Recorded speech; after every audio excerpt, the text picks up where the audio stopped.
Here at Ask an Enemy, we do take full advantage of our freedom of speech, and from time to time we may say things that offend certain people. No one is forcing you to download and or listen to this podcast. So if you're easily offended, go back to watching your Kirk Cameron movies, you fucking pussy. Hit it!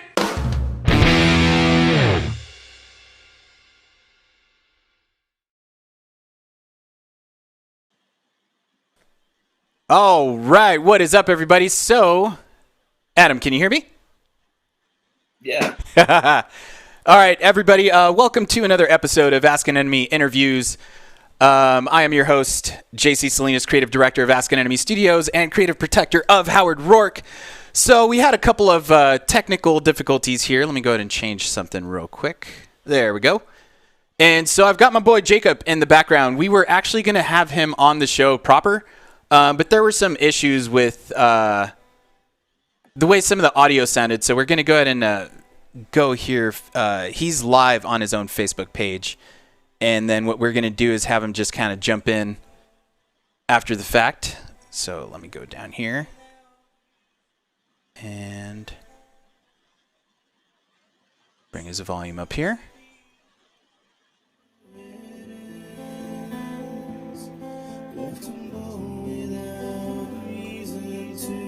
Oh, wow.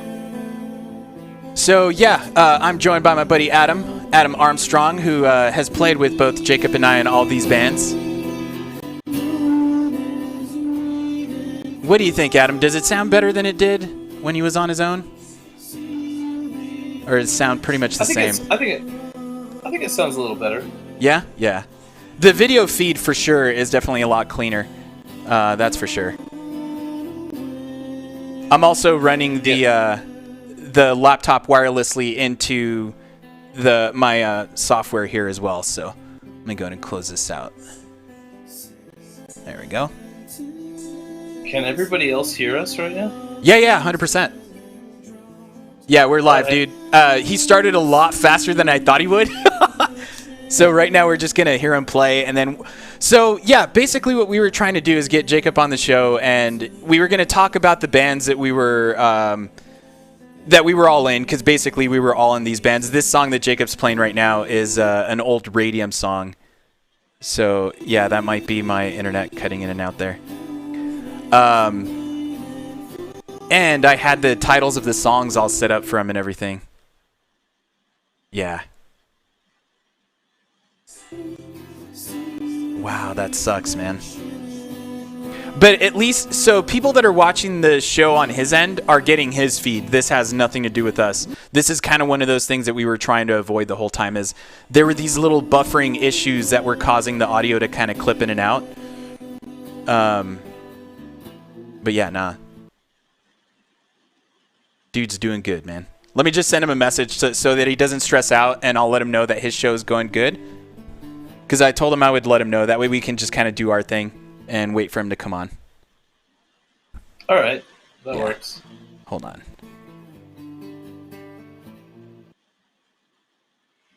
I don't think anybody realizes how hard it is to get a live performance to sound good and go well on the internet.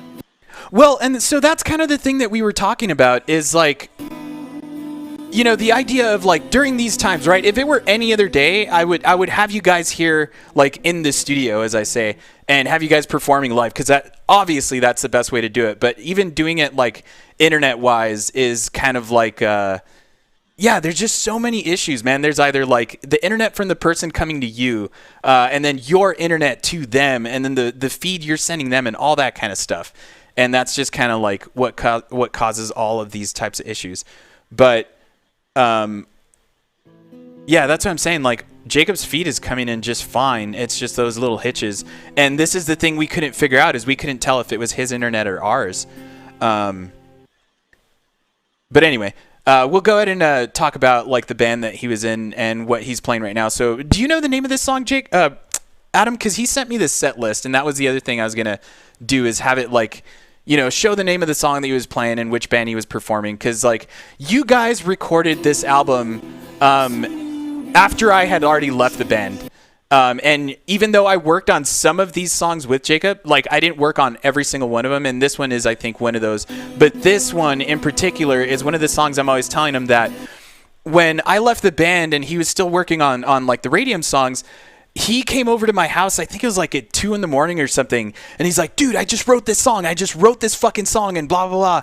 And like I wrote it on acoustic or whatever, and it sounds exactly like he's performing it right now. You know what I mean? Yeah. Granted, without the hiccups of the audio or whatever, but when you joined the band, Adam, you weren't in the... When I first met Jacob, it was like when I first went to Franklin and everything. And, you know, we played a show, I think, in one of his backyards. Or you guys played a show. Like, you had your band, and then Jacob had Radium, right? What was the name of your band at that time? Was it No Pun Intended? Sketch. That's right. And so... I think for, like, one backyard show, it was No Pun Intended, and then we changed it to Sketch after that. Yeah. But it was No Pun Intended after it was Sketch, wasn't it? No. Really? Okay. Goes to show my bad memory from back in the day, man. But yeah, so anyway, I remember going to a show where I think your guys' drummer from Sketch was playing with Radium for that one show. Remember, it was like in Jacob's backyard or whatever? Yeah. And so I remember the reason I met you guys was because Izzy needed a distortion pedal. And so I basically just, you know, let him borrow the DS1, the distortion pedal everyone fucking starts with. And so I let him borrow it, and then, you know, that whole situation started to talk about equipment and stuff, and then that's when Jacob and them told me that they were looking for a bass player, and that's when I was like, well, I've got a bass amp, and I play bass. Do you guys want me to just fit in for now? And then it just kind of went on from there. But Adam, I obviously met you in Canotillo, because that's where we knew each other from. Middle school. Yeah, exactly. And so I've always liked telling the story of, like, your dad, dude, because your dad... and I think I've told you this before, where your dad was an inspiration for me in the sense that he was doing that stuff in middle school where he would like do those concerts. Do you remember that? Yeah. He was kind of a one-man band, and he would cover, you know, like classic rock songs and stuff. Right. And perform them for the kids. Yeah, he'd bring his whole PA to school. Yeah, he did that whole like one-man band thing, dude, before it was ever like even a sparkle in my eye. That's for damn sure. It was like just a little drum machine that he had that he would play. And he would play like songs like Brown Eyed Girl and all these kind of like old school jams. It was super rad, dude. But go ahead. My dad was the whole reason why I learned to play guitar and drums. Right.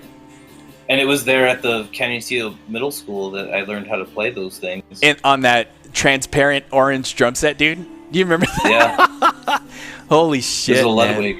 Yeah. I took it home in the summer, and that's when I really started to learn how to play. Holy shit. So then how did you and Adam meet? Like, when did you guys start to... Did you know him in Canyon? You mean me and Jacob? Yes. Jacob, I'm sorry. Sorry, dude. Yeah, so I'm a year older. Right. And so I met him when I was an 8th grader and he was the 7th grader. Right. Because he played trumpet in the band, and my dad was the music teacher. Right. So we would goof off together, you know. I remember he would do messed up stuff like empty a spit valve. You know, like the brass instruments have a spit valve. He'd empty all the spit into like a baggie, and he'd like dump it on some kid's head. What the fuck, man? Yeah, well, we were both little brats back then, but well, I mean, yeah, whenever so that's where we started to hang out, and then like we would talk about Nirvana, right? You know, lunchtime or whatever, or in band, and so that's how we became friends. Was talking about Nirvana, and then we both knew how to play a couple Nirvana songs. And then, did you guys ever like talk about being in a band together? Because obviously, when I met you guys, you guys weren't in the same band, but you guys were playing shows together, right? Like it was obviously Sketch and Radium. Like, how did that whole thing happen? What's funny about that is Jacob was texting me about this because we were trying to remember like how it played out, and like later on that day, it occurred to me, or I remembered how competitive I was with him. Mm-hmm. And I think that's why, because he was like, why weren't you in my band to begin with? I mean, I'm sure I would have asked you. And I thought about it all day, and then I was thinking, it's because I felt like I was in a competition with him, and I wanted my own thing, because even though Jacob's like my brother, you know, we love each other, it was also like, I want to be better than you. And so I wanted to like write my own songs and see if I could have a band that was better than his band. Right on. So that went on for a while before. When Radium needed a drummer, I didn't plan on staying. I told him like, well, George left, so I'll fill in for you until you find somebody. And then I stayed for 2.5 years. Right. Let me see. Okay, I just wanted to make sure if that was on my end or if Jacob's feed stopped. Let's bring it back in. Dude, so that's funny you mentioned that thing about the thing about competing with your brother, because obviously that's a thing. You know, it's like this sibling rivalry. It's like, it's just a thing. It's like you still have all this love and respect for him, but you know what I mean? Like you're still going to want to compete and do better than what they're doing and stuff. And what's crazy is I remember when I left Radium, it was a little different though, because when I left Radium, I also wanted to be a little more involved in the writing of the songs, where like what I would essentially do is, since I was a bass player, like kind of Izzy and Jacob would always write most of the songs, and then I would just kind of show up and do the bass part, which was cool. But I started also doing more experimentation with writing music also, and that's kind of when I started to do like pretty much the start of what the Lipstick stuff was, right? Where I was doing the one-man band stuff. Just because I wanted to experiment with like writing more music. So like, is that something, did you ever write any songs with Jacob before, like, you know, obviously later on we're going to get into the Inferma and Antigone and all that kind of stuff, but did you ever work with Jacob on writing music like that back in the day? Or was it from the beginning, it was no, I'm going to do my thing? From the beginning, I mean, I would argue with him about, you know, like how a part should be played, but I usually caved. But yeah. But no, I mean, I even early on felt like these are Jacob's songs, and I'm here as a, you know, to like service the song. And so I never felt like I wanted to write the songs, but I mean, there were times when I was like, you know, we should play this part less times, or let's cut this part off, or. Mm-hmm. Mm-hmm. But no, I always, and that's why I felt like I had to go do my own thing eventually and have my own band. And now it's cool because I mean I could go do that if I want to, but right now I'm playing music with Jacob, and so Right. but things are a little different now. I mean, on this new record that we did, Jeremy and I wrote one of the songs, and Jacob left. He had to leave that day, and Jeremy and I wrote a song together. So oh wow, and we showed it to Jacob. So I mean that's kind of a new thing for us, where I think we're all getting older, and Jacob's kind of relinquishing some control too. Yeah. But all right, so I was always comfortable with that role. Yeah, 100%. Because so right now he's doing an Inferma Jam, and I don't know if you want to talk a bit about this and how you guys formed Inferma, because obviously this was after Radium. So when you guys started as Inferma, if I remember correctly, it was just you and Jacob, right? Mm-hmm. And then because then you guys brought in Farouk, and I think you guys ended up bringing, was Inferma where you guys brought in Mike Ferraro, or was that Antigone? Yeah. Okay. No. So yeah, talk a bit about Inferma, man. Like what caused you guys, and then when Jacob comes in, we'll talk from his end. But just even hearing this song, this is one of my favorite sons. You want me to put it up? Yeah, give me. Wrote. Yeah, let's give it a listen. We listen to it yeah, for a second? Absolutely.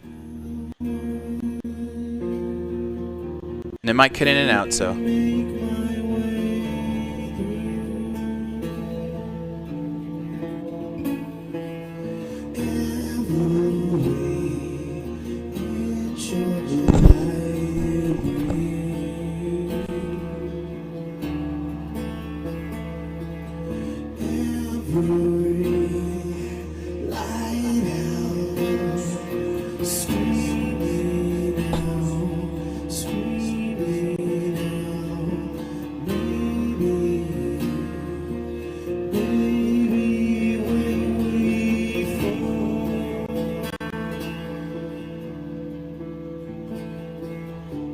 This song honestly gives me chills. Really? Why is that? I don't know if other people would have the same feeling that maybe we did when we wrote it, but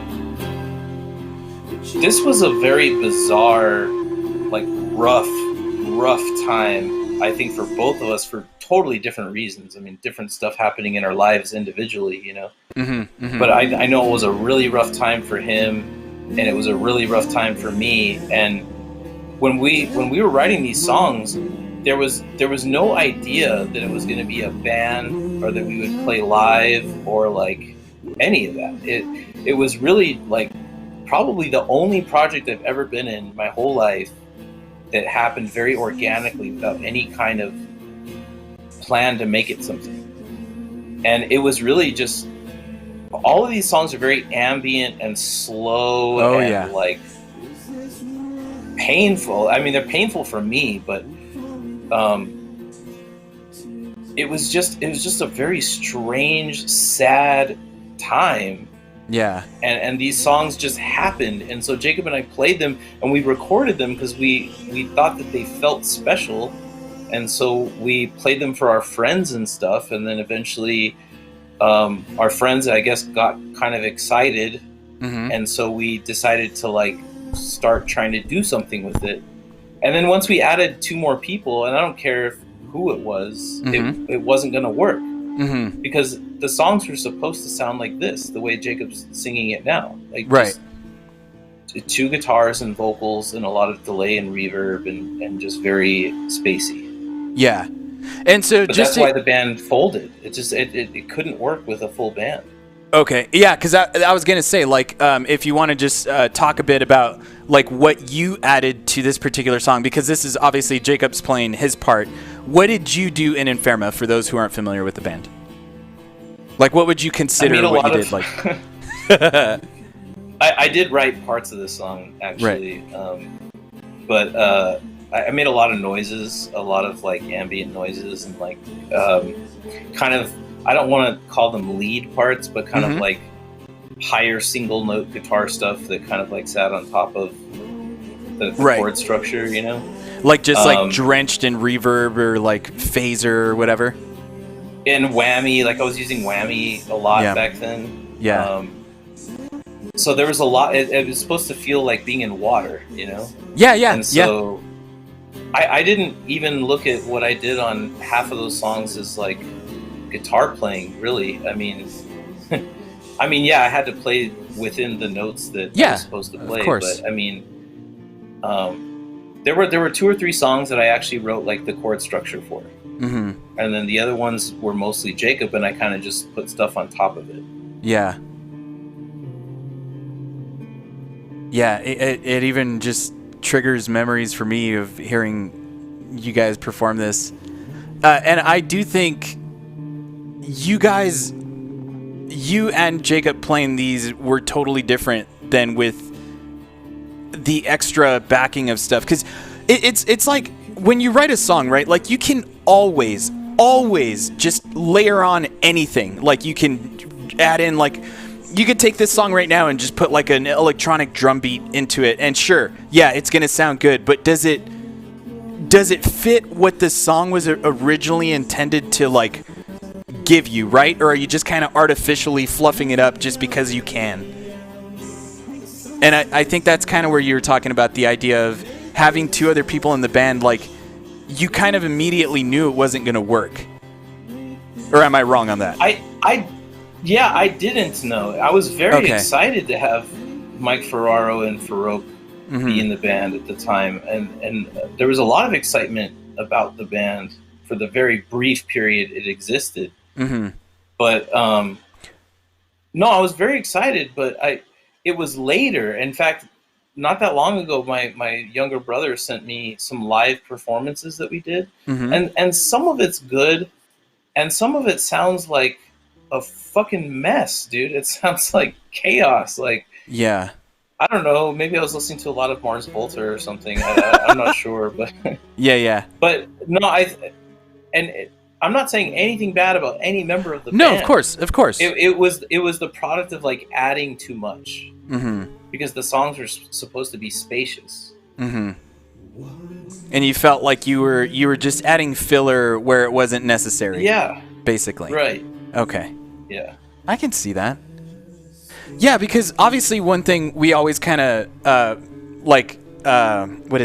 not make fun of, but kind of push on Jacob a lot is that he's always in these like 6/8 time signatures, which are very like ballady and just kind of slow for the most part, right? Like you can make a 6/8 fucking, speedy and fast, but it's just this kind of ballady vibe that he's had for like a pretty good amount of time, like from Inferma through Antigone. I don't think I've ever heard any of his like solo Valley of Ruin stuff. So I'm kind of eager to hear what that sounds like. Are you familiar with any of his stuff he did with Valley of Ruin? Which is like putting me on the spot, JC. Why? Oh, dude, because not that familiar. No, I mean, okay. Like he's played like 2 or 3 songs for me, and I've right. I know that he plays like a lot of different styles, But I'm not that familiar, and I should, because he's given me a CD, and I need to spend time listening to it. Dude, I mean, that's the thing is like we've been friends for so long. Like Jacob's, like I've either bought the albums from him or whatever, and it's like Us. I couldn't hum an Us song to you guys, but I could hear it and be like familiar with it instantly once I hear it again. You know what I mean? So yeah, don't feel too bad of being put on the spot, man. I don't think that's that big a deal. Because like that's the thing is it's one of those things where obviously we're all friends, but it's one of those things where as we stopped playing in bands together for whatever reason, we did kind of drift apart in the sense of like, me, for example, I did the game development stuff, so I wasn't going to as many shows or whatever, but that was still fairly recent, so it wasn't that big a deal. But I think for the most part, even like when I was doing Devices and Shift, like we didn't play too many shows together with you guys as Antigone or anything like that. And I'm thinking that's probably just because the styles were too different. What do you think? What's your opinion on that? I do remember at the time, especially with Antigone, because we had come out of Inferma, which which sounded like what Jacob's playing right now. You know, it's another Inferma song, very slow and sad and ambient, to what it ended up being, still called Inferma, but with the 4 people, it was like this loud, crazy, like prog rock thing, right? That's like what it became, right? Kind of just on its own. But that was happening at the same time as Mars Volta, and I remember there being a real conscious effort not to be lumped in with any of that, right? And so, like, anything that was like, I don't know, indie or like whatever was happening, you know, whether it be, and I know that Devices and Shift was, you guys were less influenced by Mars Volta than you were, you know, I don't know, like AFI, or I don't know what your influences are, but well, I mean, like, so it was so different from like what we, at least what we wanted to be perceived as, you know, like we were trying to go for something that I guess was a little proggy, but it was much slower and sadder. yeah. Let's see what he's saying. Like, here we didn't want to be seen as like indie or punk or like any of that. Yeah. Like, it was like art, you know? Boy, that sounds really fucking pretentious. I'm sorry. No, dude. No, absolutely. Give me a sec. Let's see what that's what we thought. I mean, that's how we thought of it at the time. Right. Hold on. I'll expand on that in a bit. Okay. Let's let him play here for a little bit here.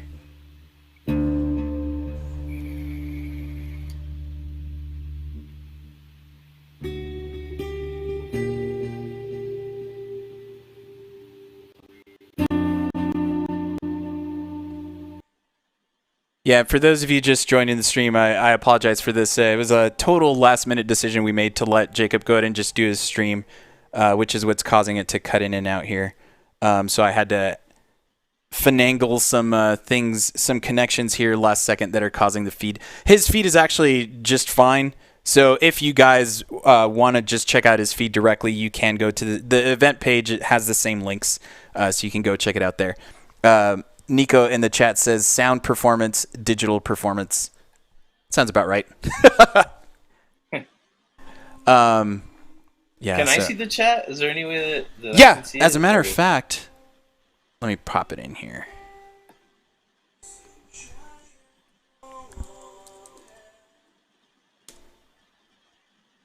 That's a bummer that we couldn't get. It was either have him on the show live and have it sound a little weird, or have it sound a little better, but he's buffering.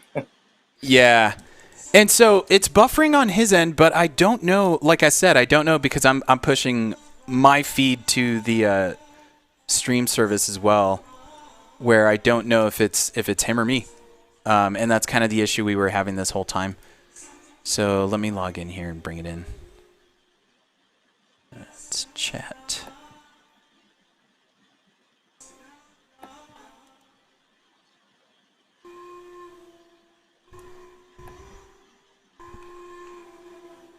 Okay, here we go.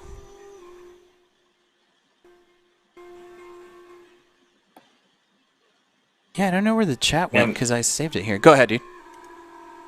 I was getting anxious with the dead space. Oh, yeah. No, you're good. You're good. Got dead airtime, buddy. Yeah.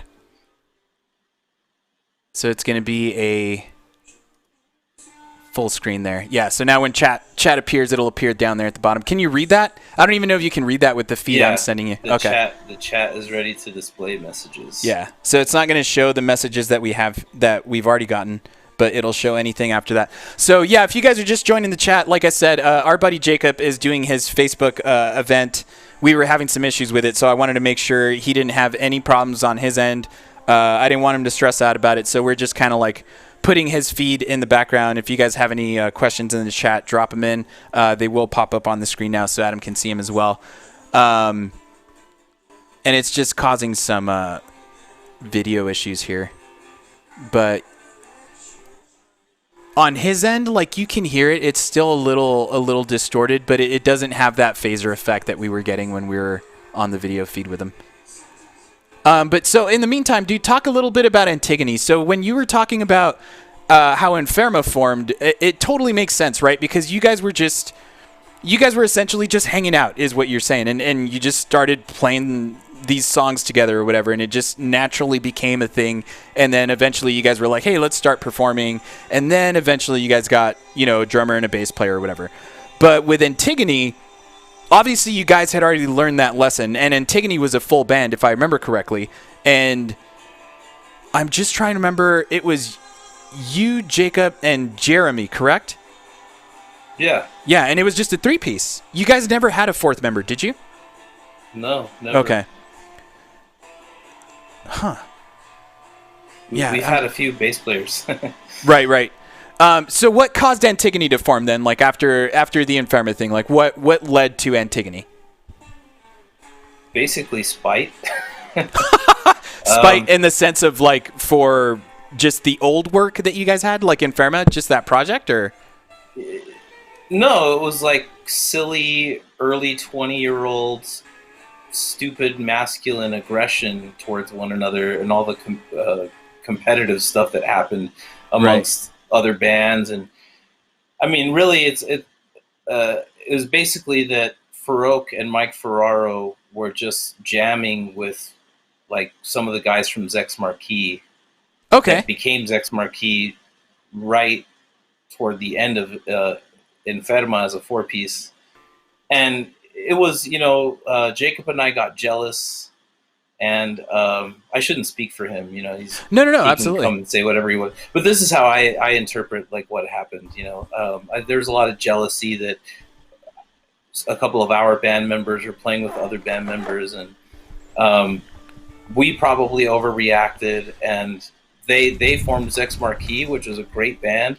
Mm-hmm. I think that the infighting that happens that created 2 good bands. It created Zex Marquis and it created Antigone. Right. And so I think Jacob and I were angry, and at least in my mind, it was there started to become an us versus them sort of thing. Which okay. should have never existed. I mean, it's silly now when I think back on it, but it was like, it's those guys, like the guys that are all about At the Drive-In and Mars Volta, which is funny because it was that kind of thing. Yeah. I was a huge fan of At the Drive-In and Mars Volta. Right. So I don't know why or how I justified creating, drawing lines in the sand, but that's essentially what happened. And it was like, okay, well, fine, you go be Zex Marquis and we'll be Antigone, and we're going to be very different from you. And it was great. What's better than like band competition in the same scene, Yeah, everybody just gets better. Right. Everybody gets better, and then everyone tries harder, and so that's how I saw like the formation of those bands at that time forming. That's my own, very biased interpretation of events. Right. And I don't see anything wrong with that. Honestly, it totally makes sense, because that's kind of like the idea is. Again, it's like the idea of competition and that kind of crap. It makes sense, man. I don't blame you for a sec. It's just what young men do, That's one way to put it, for sure. Yeah, they're competitive. They need their egos validated, and so there's a lot of barking at one another. Yeah. All right, so give me a sec. I was making sure I changed some settings here, so this should work a lot better. Yeah.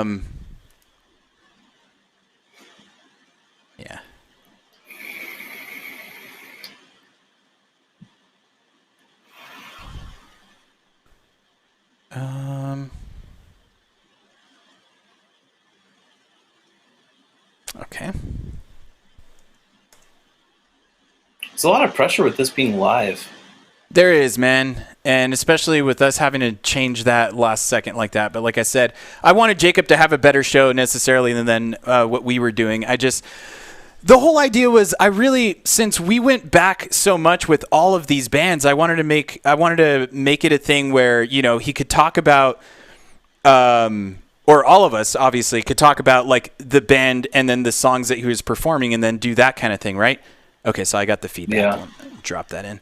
And it was more of a natural thing, but then when the audio started being all weird and the video started acting up, I was like, dude, let's just let you do your thing and not fuck with that. So I can change that here now. He's going to be very sad. I know. To find out that the feed didn't work on this end. There we go. Yeah. Yeah, see something... HDMI also, like just doing all this stuff on the fly is... There's a whole bunch of issues with... I wonder if after he's done, if it would work better to just play it back. You know what I'm saying? Yeah. Live. Exactly. That, so it's one of those things I had in the back pocket where I was just like, if anything happens, his feed will always be there, so we could always just kind of go back and play it, and he can still talk about stuff. Because we are kind of missing out on all the little things that he's talking about in between, but I'm sure it's nothing super massive. I love that you didn't tell him. Didn't tell him what? That we can't hear him right now. Oh, yeah. Well, so I sent him a message saying that he sounds good, so just keep doing his stream, because he told me, he's like, dude, if it sounds the same after the first 2 songs, just let me know, and I'll just come back on this set here. And it seems fine. It's just this stupid thing is acting up. But, so, yeah, and here he is probably be playing that Valley of Ruin stuff, which is exactly what I wanted to hear. Let me just reset this real quick and see if that helps.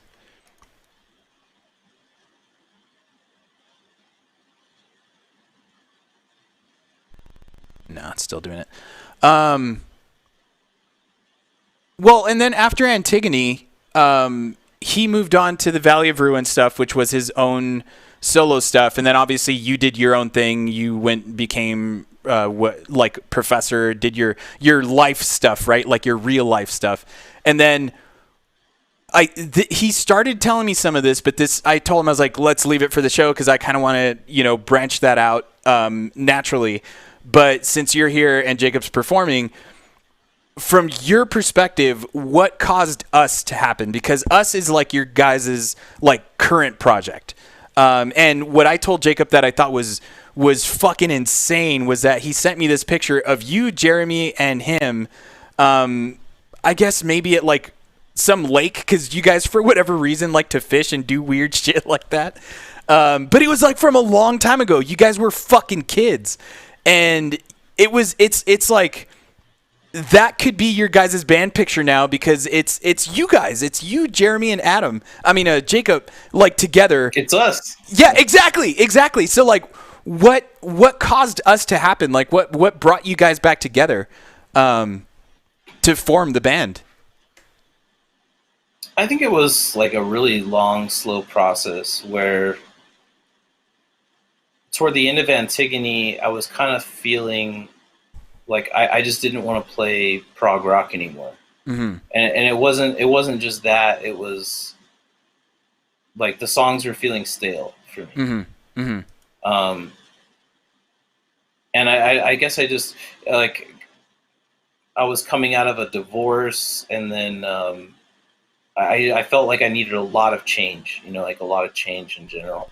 So I quit playing in a prog rock band that was writing 8-minute long songs to start Bitch Face, like 3-chord punk rock, 2.5 minute long songs. Right. Where I played guitar instead of drums, Yeah, and I remember you saying that at the time that Bitch Face was also another release for you from just doing that.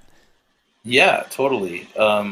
So like, I know Jacob was not happy, and Jacob was not happy about me leaving, but he seemed to begrudgingly understand, that I had to go. Right. And so we didn't talk for like a long time after that. Right. Not really, Right.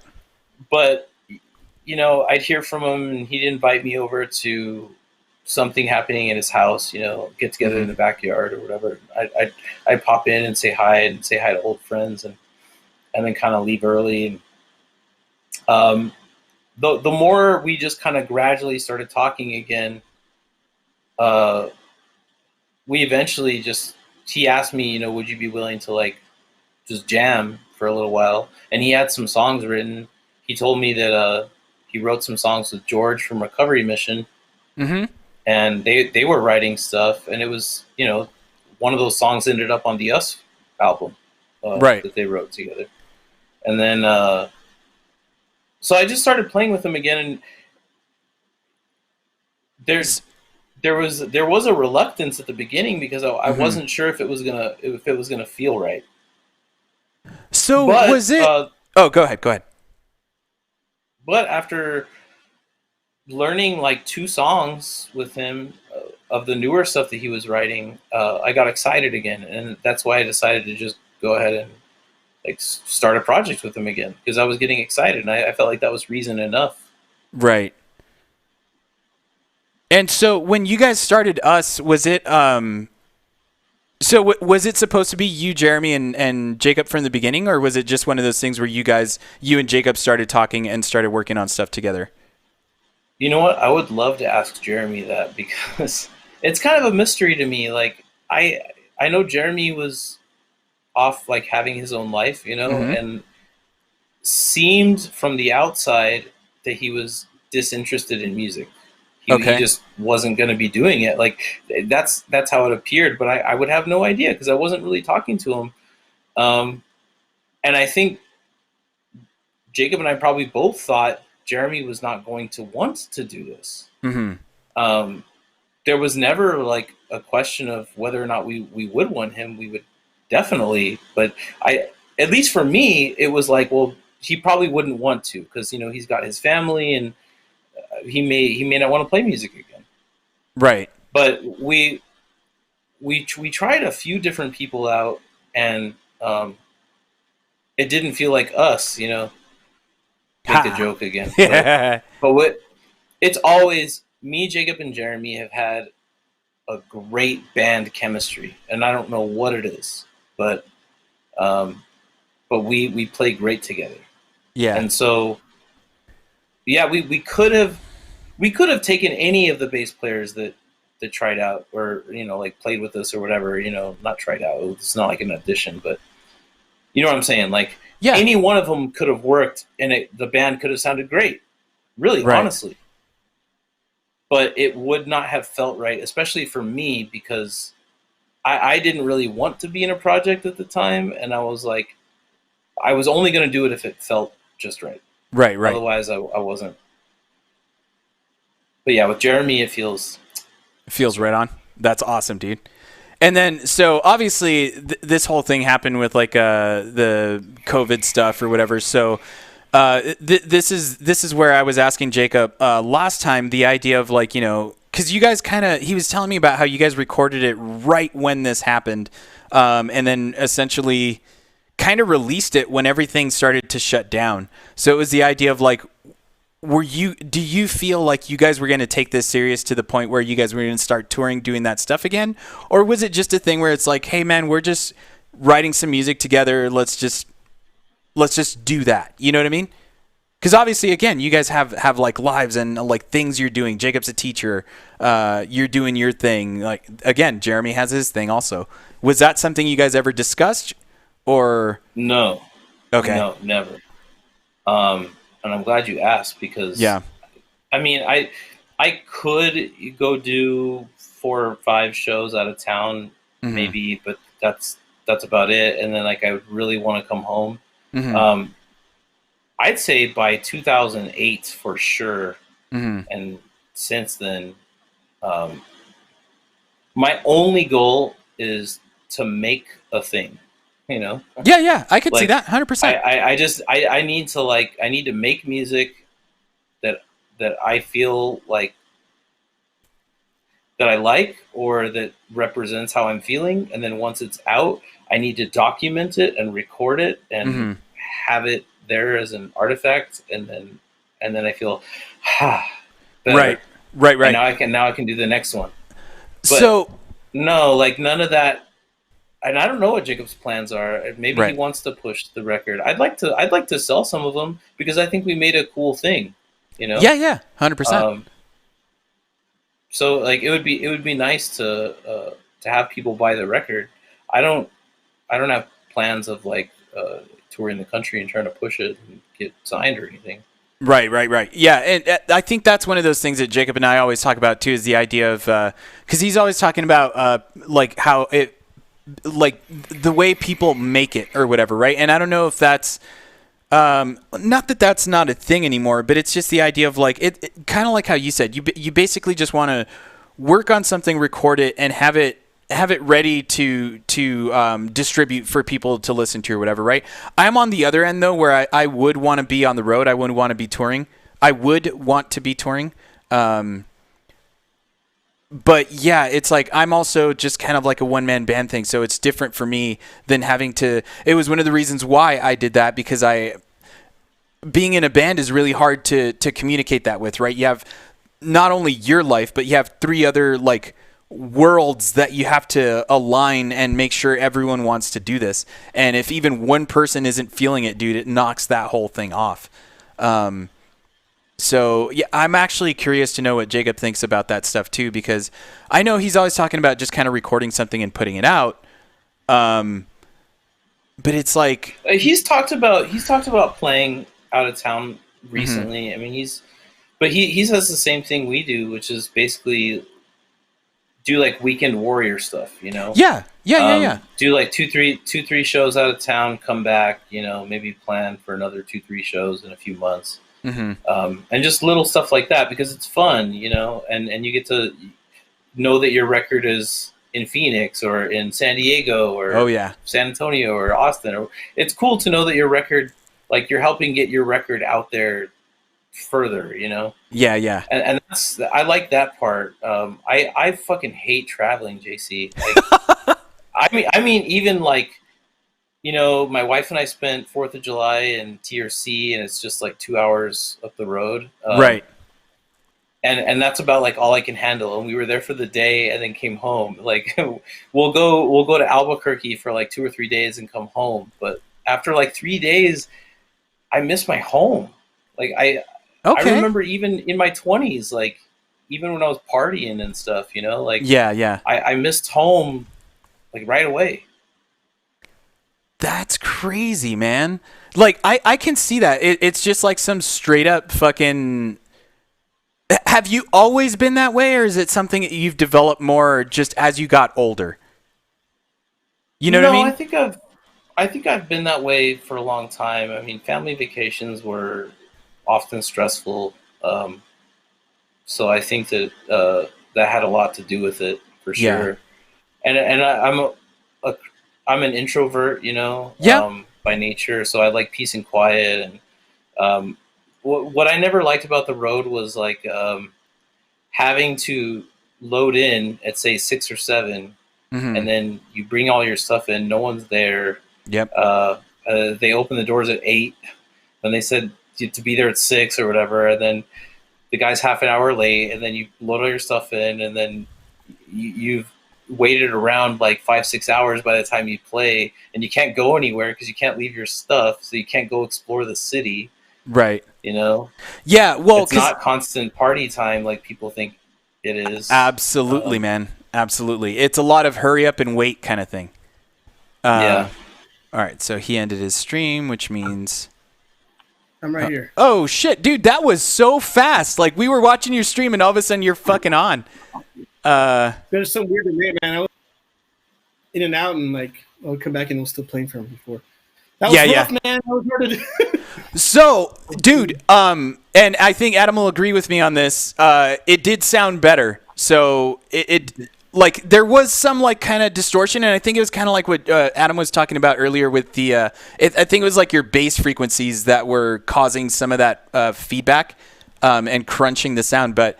Yeah, it definitely sounded night and day. So I saw you had some people watching everything. We had it in the background here because, again, from my end, I fucked something up and the audio wasn't coming through, but we had the video going through in the background that whole time. So I've got your stream up here. We also thought maybe it's better that not that many people saw.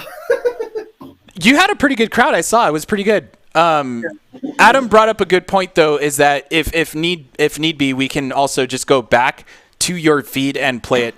So I'm just waiting because it usually takes a while for Facebook to do some processing, and then it'll be ready for like watching or whatever. Because sometimes it's a little. I mean, we should have planned it out like this to begin with. I mean, or I think it would have been cool to interview first and then show, but whatever.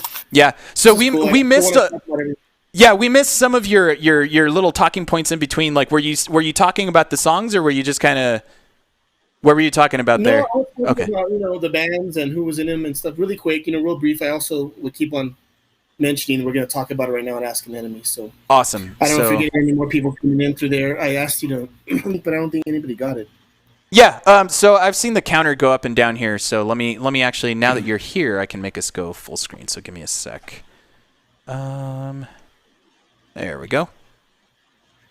That's a nice little shot in the background. Since Jacob's here now, I'm gonna run to the restroom real fast, and I'll be back in a couple minutes. Good. Do your thing, man. I'm gonna change the names here. So, Jake, Adam and I have been talking about the bands and stuff, and we can get your take on it now. But let me switch out these names here. And again, for you guys just jumping into the show here, obviously, if you were either watching Jacob's feed or watching us, you kind of get an idea of what's going on. We were going to have Jacob perform his songs on ours, but as with El Paso, man, always technical difficulties. Here we go. Change this up. So how do you feel about it, man? Did it go pretty well? Just overall, feeling good? Towards the end there, it's, I never got, I always want a chance to calm down and think before I start playing. And this was today was everywhere. Is it going to work? Okay, let me sit down and play really quick. So I never got a chance to relax, I just right into it. And so it took a while for me to get in the mood, Yeah, usually, totally. Even when I jam out in the garage or something, it's kind of hey, take it easy and get in the mind frame, This was it was go, and I'm trying to tell people what to do, and you have to go here or there. Yeah, So 100%. Get in the groove. I had rehearsed everything. Everything was perfect when I was rehearsing, and then, all these old songs, I forgot them right. I'll have to perform them for people. So yeah. But I don't know. It was fun. I mean, I want to talk. This was the most, the thing that I wanted to do most is talk with you guys. So. Awesome, man. And yeah, Adam and I have been talking about that stuff. Let me see. I'm just adding his stuff while he gets here. I'm gonna see what he says about that. No pun intended. It's because Sketch and No Pun Intended were the same band. Yeah, exactly. We talked about that, so I want to see what he says. Yeah, because so while you were playing the songs, dude, we were kind of basically doing what we would have done if you were here. Is you played the Radium stuff. We talked a little bit about Radium, and then when you went into Inferma, we started talking about that. Fucking Adam got super emotional and started tearing up when you were playing that jam, dude. Inferma, yeah, I'm fucking with you, but he did talk about how that song gives him chills and stuff, for obvious reasons, right?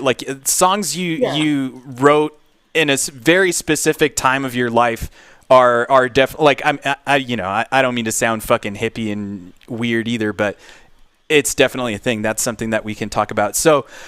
While Adam comes back, let's go ahead and just kind of go over your show, man. So you started off with some Radium stuff. And again, for those of you folks who are just joining in, the chat is on the screen. So if you guys have any questions, feel free to just drop them in there. And Jacob and Adam will be able to read them. So now that Jacob's here, once Adam gets back from peeing or whatever he's doing, we can do some straight conversating. But yeah, Jake, so you and I played together in Radium. When we first started talking about when you started playing your song here, I was telling Adam about how when we first met, it was when you had that show in your backyard. Where it was you guys, you had Adam's drummer from Sketch at that time playing for you guys. What was his name? Was that Ben? Yeah, Bill Cook. Bill Cook. That's right. Adam, you good? And then I was playing with Eric Cromines. Okay. Yeah. Eric Cromines. We were doing Nirvana-thon. It was a Nirvana-thon. Let's do Nirvana-thon, dude. Yeah. I wish I was watching right now. He was invited, but we'll see. Put your headphones on if you don't mind, if you still have them next to you. That'll help out a little bit. You sound great. It's just the idea of like the talking is what cuts us off here a little. Yeah. There we go. Perfect. And then, like I said, I can adjust your volume over here, dude. So don't worry too much about that. All right.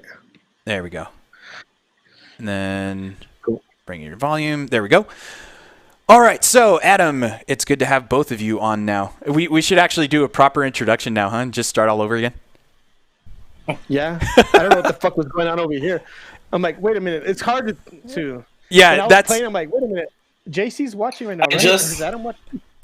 yeah. It was weird. I just now noticed that you have no pun intended down there. Yeah, dude. It was like a high school band of mine that existed for about 4 months.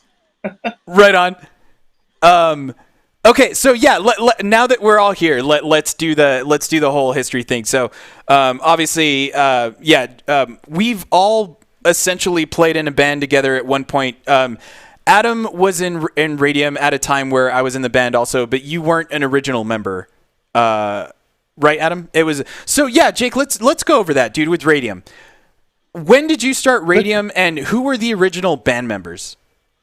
Well, I kind of want to start before that when I actually sure. started jamming with Adam. Yeah, With Adam go for it. at Candido Middle School, which you were a part of too. So you're actually the same. We did actually start with a little bit of that. Adam did talk about that. So yeah, let's talk about that from your perspective. So, I mean, that's how we met. We were both in band. Adam, we were both in the brass section. So Adam played the trombone, and I played the trumpet. So we were in the same class together. And eventually, I realized that they would jam like after school or some shit, like in his dad's room. And so then I don't know how did that happen, Adam? Like, how did we meet, or how did we decide to jam together in your dad's band room? Yeah, I was playing Nirvana in the band room. We just And I heard it started or talking something? about Nirvana. Yeah, I think we just started talking about Nirvana and ended up playing guitar. So that's how we started jamming in the first place, you know. And then so we weren't in any bands or anything. We would just have fun and jam. And then we went to different high schools. Right. Yeah, because I think we started talking about how Adam's dad used to have those concerts in middle school where he would do like the one-man band type thing and get all like these classes to basically show up and check them out and stuff. And I told Adam that was a big inspiration on my end because that's kind of what eventually I took some of those ideas when I did the lipstick device stuff. But I was talking about that orange drum set in the band room, which I don't know if you remember that, Jake. The orange drum set in band. Because Adam's dad would take that home with him on the summers, and we would jam out at his house on that, right? That's exactly what he said. Yeah. Mm-hmm. Yeah. So I was asking Adam the idea of like when you guys first started jamming together, like, I don't know, Adam, I don't know if you kind of want to revisit that a bit, but so I asked Adam from his point of view, like what, if you guys started playing together, like, did you guys form a band or write any music before? Because when I first met you guys and I went to that Radium show, in your backyard, Jake, you guys were in separate bands. Like you guys weren't in the same band. So I was wondering from before I even met you guys, if you guys ever were in a band together or if that was ever a discussion. Adam had his point of view about that. I don't know if you want to bring that back up, Adam, or just let, Yeah, well, it's what I texted you, Jacob, the other day. I told JC that like after I thought about it a long time, I was like, I was competitive with him. Mm-hmm. And I didn't want to be in a band with him because I wanted to be in a band that was better than his band. And so, I mean, like way deep down, I think that's what it was, you know? And I think it was like, I had to have my separate band to prove that I was at least as good, if not better than he was. And it was like a brotherly competition, you know? So even when I joined Radium, like I told Jacob that it was going to be a temporary thing until he finds another drummer. And then I just stayed.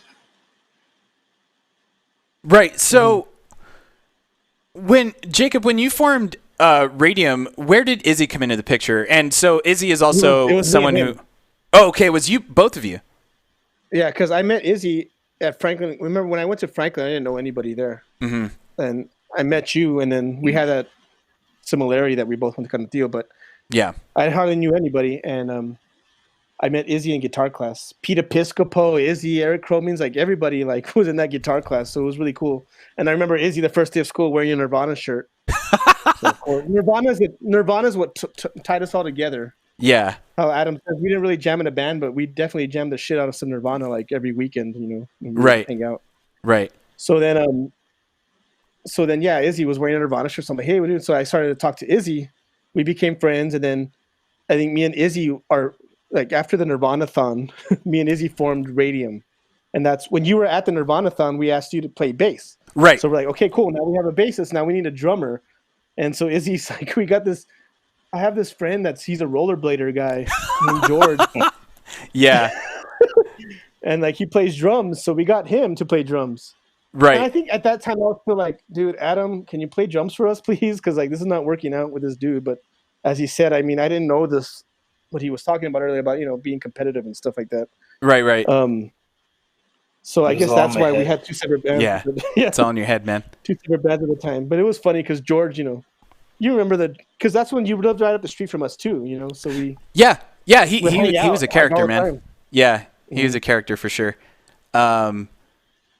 But then, so the like, first big Radium show was the one that you put together that had the skateboarding and all that shit, that crazy fucking in my backyard shit in the front of my house. No, it wasn't. No, the one. At my Oh no, house that's first. right. That's right. Yeah. And the cops came and like there was like skateboard ramps on the street and shit. And That was awesome, dude. hundreds of people there.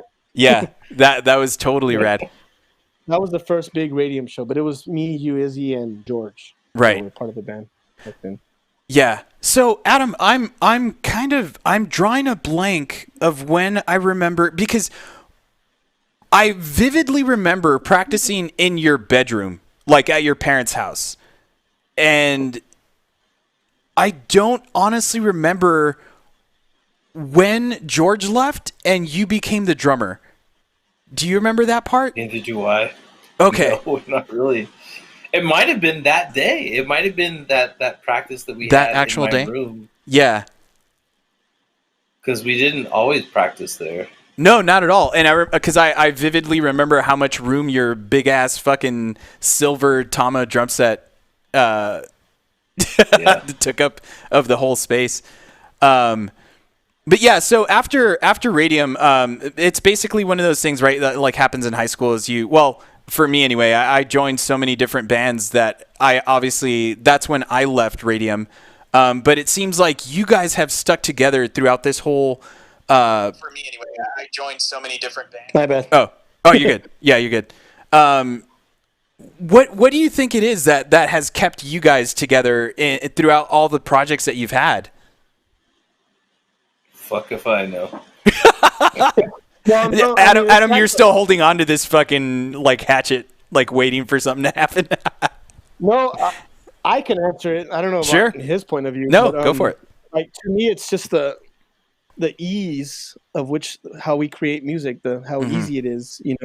We both know each other, like, and it's been like that ever since we jammed. So it's always been this like we know what the other one's gonna do, right? And I think that when we talk about Antigone later on, that's kind of what got in our way at the same time too. Is that kind of we grow our separate ways first and come back to what we do best. But I think the main thing is just it's so easy. It's like we can pick up from where we left off. I think it would be the same with you or with Izzy. Anybody like that, Mike Longoria, Jeremy, anybody that we've jammed with a lot. It's just you get into the room with them and there's no you know what to expect. It just happens naturally. Yeah, I've been in other bands where it's kind of like awkward. Like it only feels natural when I'm jamming with this guy. Right, Izzy or Jeremy. It always feels forced whenever I played with someone else. Honestly. I can see that. Yeah, because Jake, you have been in a couple of the bands. We can actually get into that in a bit because I actually want to ask Adam about this. So yeah, Adam, you know how Jacob he's done like the side stuff like Ashling and things like that. What other projects? I know we talked a little bit about Bitchface, but were there any other projects that you did? Obviously, we did the La Fuerza del Débil kind of stuff, La Fuerza del Débil, which was actually pretty fucking cool. The last few, Paring Knife is the thing that I did for about 3 years. after Bitch Face, and that's been done for a couple years. But Paring Knife was Bitch Face was like a lot of fast anger, you know. And after I had like vomited all of that fast, like juvenile anger out, then I was like sad and depressed and lonely, right? And so I wrote like sad and depressed and lonely songs. So that's why I went from like Bitch Face to this ambient doom. I was listening to a lot of Jezu. I don't know if anyone knows Jezu, but like that's why I wrote Paring Knife stuff. And then at the same time, I was doing Star Eater, so I was a drummer in Ham Edwards' band, and Star Eater is like real shoegazy stuff and like really heavy shoegaze, and I loved doing that stuff. It was a lot of fun, right? And you know, I've like written music with Farouk on and off. And then, you know, like you guys did Fig. Strangler Fig. We did Strangler Fig. I played drums for that, and I don't know, dude. I don't remember. I've done some stuff. It's all good. Yeah, totally. I kind of wanted to get a little more framework from your end, because I knew you were in a couple of bands. I just forgotten how many of them, and you know how spread out. Like, because it's like you're saying, you're always kind of switching your style based on like your mood, whatever sort of, my right? mood is. Yeah. And Jake, like we were talking about this when you were playing the songs, like when you did. So like, Radium was, you could kind of tell it was obviously more of a Nirvana kind of Toolish, well, early Tool, right? More of like the rock kind of stuff, because obviously later on they do get more like progressive and do those like really long fucking songs and stuff, which is kind of what I feel like your Inferma stuff and Antigone stuff was more like. It was just more like prog rock kind of stuff, and Radium was more just kind of like, I don't want to say pop. I was learning how to songwrite though. Those are like my first real songs that I actually wrote, you know. Right. So I was learning how to songwrite, and yes, it was heavily influenced by my influences of Nirvana. Of course, Tool. yeah. Mostly All of us Tool. were. Yeah. But I was learning how to map songs out and how to play them and how to make them interesting, and even listening back into them now, I'm like, damn, like even trying to adapt them to an acoustic, it was like, I'm not gonna fucking be able to do that, you know. So yeah, for like, I listened to them like, damn, for being 15, 16 years old, man, we had some pretty good proggy shit, you know, like But then, you know, after Radium, then, you know, everybody went to college and did different things. Right. So that's kind of where I wanted to go, is the idea of, you know, how Adam was talking about changing his style of writing based on like his mood or whatever. The thing we were talking about with you was that you kind of got into this, and we've talked about this before. You're kind of like 6/8, like 3/4 time signature stuff, like your ballady type stuff, right? Like it feels like you that was kind of like a signature thing that you did. So like, what do you think explains that? Because like it's like a theme that kind of fits throughout, like Inferma and Antigone, and then, well, yeah, we could get into that later because I didn't mention this earlier. But go ahead. What's up with the waltz, Jacob? Yeah, what's up with the waltz, dude? I don't know, because I mean, back then I wouldn't count. I wouldn't see what key I was playing in. If you go back and listen, it's all A minor, D minor, 3/4 shit, you know. But I wasn't like counting. It's just what would come naturally. Inferma that's the thing. Like, I want to talk about the progression, because Radium was like, yes, we're writing songs and this and that. Inferma was way different how we went about writing. So I want to kind of tell the story from how it got from Radium to there. You know, I was saying that Adam went to college, and then I joined Ashling, and in Ashling, I had never been in a band where I didn't write the songs. So when I went to Ashling, all I was doing was singing over someone else's music. Right. You know, yes, I wrote my vocal parts, but I was never happy. I wanted to write my own songs. So it was fun, and it was cool singing for Ashling, but it was more of like, hey, I'm in someone else's band. Right. Well, because Ashling also had another singer before you, right? Or that was after. No, after. Yeah, after. You left, and then that guy. Right. Or 2 or 3, I don't know, but I mean, I don't know how that happened, but I just wasn't as interested like there was a lot of things going on in my life to begin with, but I wasn't as interested in that band. I wanted to write my own song. So the thing that changed that was when Adam moved back to El Paso because he was in Tennessee. That's right. And then he moved back to El Paso, and at the same time, so did Izzy. And so I had all these friends that were gone for a year or two come back. Mm-hmm. And that's when Adam moved back. That's when we started doing Enferma. And Enferma was just kind of like experimenting in his dad's basement kind of shit. It wasn't really meant to be a band. It kind of turned into that. Right, Adam? That's exactly what he said when we were talking earlier, dude. Yeah. That it was just you guys weren't planning on it to be a thing. You just started jamming some stuff, and then eventually it just became like, hey, let's play some shows kind of thing. Yeah, well, like at that point, like I had already done shows with Ashling and big shows, like cool shows. With, you know, just the front man and singing, like.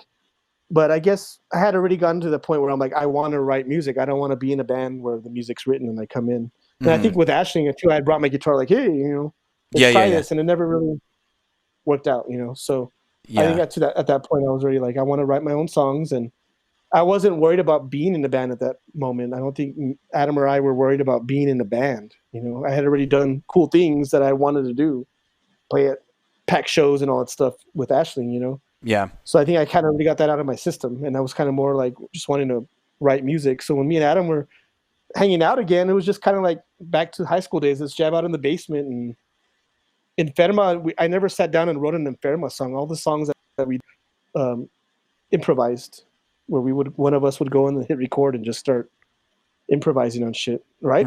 We never like record. We never like sat down and like, let's write this song out. I think they were all like hit record, play through, stop. Like they were all like first takes. And so we would go back, and that's why they're so intricate and so weird. Because like we would just be messing around, but we would base the song up. That would be the skeleton of the song, and then we'd flower it up around it. So we have this weird skeleton that was improvised. You know, right? It wasn't a written like I'm sitting down thinking about what I'm doing. It was just all flowing. So that's why you hear a lot of that shit in the Enferma shit, where it just kind of goes all over. Really unique and really cool. So once we honed what we were doing, and we played it live, it sounded really, really cool, and we were able to like, you know, duplicate it live. It was really interesting that we were able to do that.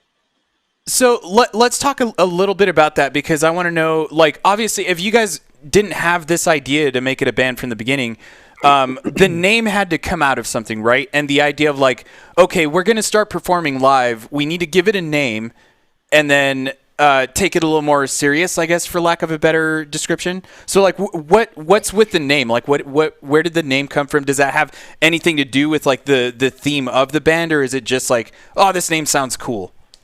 Well, interestingly enough, I think it was called The Strength of the Weak before. It was called Enferma. Shit. Okay. That's a deep cut right there, Adam. And then I don't know, when we had to actually name it, I think I came up with Enferma for some reason, but I was, you know, the songs are kind of about love and falling in love, finding the right person, but at the same time also going through weird times in our lives that, you know, I don't know. So I think it had to do with a sick girl or a girl that couldn't make up her mind or something. Blaming it on the girl, you know, for not having a romantic relationship with someone, kind of like something like that. Right. Adam, do you have any? Yeah. Do you have any hot takes on that? I enjoy the mystery. That's awesome. So yeah, then after Enferma, let's see. My mom says hello and a bunch of little hearts. I see it. Yeah. Yeah. So after Enferma, dude, like. Well, actually, we talked about this again, Jake, when you weren't here, but we were talking about the idea of when you guys did Enferma, and then Adam started talking about this idea that you guys were kind of excited to bring in more band members, right? So you guys had a drummer and a bass player, and then from what Adam was telling me, it was kind of like that was the thing that kind of broke that band. It's kind of like it wasn't meant to be that way. So, like, what happened there from your point of view, like with Enferma? Yeah, go ahead. Well, yeah, like you just said, I'm sure Adam said, I don't know what he said earlier, but like it was we wanted to be some kind of big orchestral kind of sounding thing. But adding more members just added more personality and started to change what it was to begin with, Right. And at that time, that's when Mars Volta was hitting, and we were jamming with Farouk and Mike Ferraro, who had just got done with Our Planes Are Better. So there was a lot of little tension there because they would jam out with Marfred and Marcel and Matt and Marcos. Yeah. So there would be tension, and it was just not, to me, the main thing that. It was cool. Like the Enferma we did with Ferraro and Farouk was really cool. It was really unique and really different, but it was not Enferma. It was not what me and Adam had done. And then we would kind of throw those songs in. Right. And we even play a couple by ourselves during the show. But it was kind of, to me, it wasn't what Enferma was. Enferma was me and Adam and this weird thing that we had going on at that time. I don't know what the hell. Mm-hmm. It was really weird, but it was some kind of I don't know, special powers or some shit, something flowing through. I said the same thing. Yeah. Something flowing through us that created that music, because I don't know what the hell. Dude. But I think that's when I found my voice and I found the style I kind of wanted to go with. Mm-hmm. This is really weird, Adam, that pretty much everything that you said is exactly what Jacob said. Yeah. You guys are dude, yeah, that's fucking nuts. Yeah. You guys read each other's tractor beams. That band is very, very special to me, just because of the way the songs were created and the time frame of our lives and music. Yep. I don't know where it came from, and it came from us, but that's the first time we let loose and didn't care about anything or about who would. And it came out so natural. And so when we started playing it live, it was me and him, and we would face the other way, facing the wall. Oh yeah, I remember that. Our sound would just sound bigger than when you see two guys with guitars. But we made up for the percussion and stuff, the way we would play, and the sound effects that we would use to make up for percussiveness and stuff. So I think, when we added other members, it just wasn't the same. And so at that point, that's when we're why go back and be a two-piece Enferma? Let's start another band. And that's how Antigone formed. And then, so with the whole Antigone thing, so what's with the name there, and what caused that whole thing to happen then? Because I remember you telling me who. Okay. Go ahead. I remember he was just sitting in my room. I was reading it that semester for a community college English class, but I had a weird identification with the character Antigone, because she witnesses that her brother has been murdered in the streets, but he's considered a traitor by the government. And she tells the government that she's going to bury that body, and they won't let her. And they say, if you do, we'll kill you. But she does it anyway. And she basically says, fuck you. And she sacrifices herself so that she can bury her brother's body, despite, the grave consequence. And I kind of looked at myself and Jacob, and maybe at that time, like a tragedy, I felt like if we were going to go down in flames, that we were going to do it with honor. And that's kind of how I don't think I ever told Jacob that. It was probably self-explained by the name, man. But we did kind of, back then, I know it sounds cheesy, but we did kind of live in some kind of fantasy world, and we were really rooted with our music and our brotherhood. And that was, that's why I tell Adam, if we would have pushed a little harder, tried harder, done things the right way, we would have had a chance at making it, but I think we were more inward about it, and more about the music, and more about what was going on personally between us. And I think that's why we created great music, But because we can kind of go into some of the Adam and I were talking a little bit about this before you joined, Jake. The idea of taking a band further than most people would, right? Because every time you start a band, of course, you're always into just writing the songs because it's fun. You're playing with your friends and everything, and it feels great. You've got this good energy going. But the idea of it becomes the situation of, well, what next? You know what I mean? Are you guys going to take it on the road and stuff like that? And just from an outsider's perspective, and watching you guys, even just as friends and, in the music scene or whatever, from what I saw, like, even though Jake, we went out of town for like Truth or Consequences, right, for that show with Radium, like fucking long time ago, dude, when we were still like in high school or whatever. But that's where I personally got my first taste of like going out of town to play a show somewhere that you're not familiar with, right? And so it kind of made me think, like, as I saw your guys' progression, like, through Inferma, Antigone, or whatever, it seems to me that Antigone was the band that you guys were taking the most serious as, like, how would I say, like a project that you guys were actually going to take on the road, because it's the first time I think I ever saw you guys go out of town and play shows. Like with Inferma, you guys didn't tour, did you? You guys didn't go out of town. No. Yeah, and Antigone, you did. You did a couple of those, kind of like what we were talking about, Adam, the Weekend Warrior kind of shows. You guys never went out on a straight tour, right? It was just like you guys would go out on weekends. You did? Okay. No, we did a few, like 4-7 dates, like something like that. I think there was the one that longest was one like was 10. 7 dates. Yeah. Well, we went and we came back for like a week out again or something like that. Yeah, but yeah, it was the project where like we caught some fire there. Yeah. You know, I felt like have some momentum and like people were helping us out. You know, people like Mike McDallas and Harold from, they used to own T Lounge at the time, and Dito. Mm-hmm. They were helping us out, got us recording at Sonic Ranch and stuff. So I felt this is our shot, but we didn't. Still, at the same time, we didn't tour like relentlessly or anything like that. You know, it wasn't. We were going to school. We were all trying to finish school up, and that was going to be my next question. Have a backup plan, you know. Yeah. For the most part. You know? Well, yeah, 100%.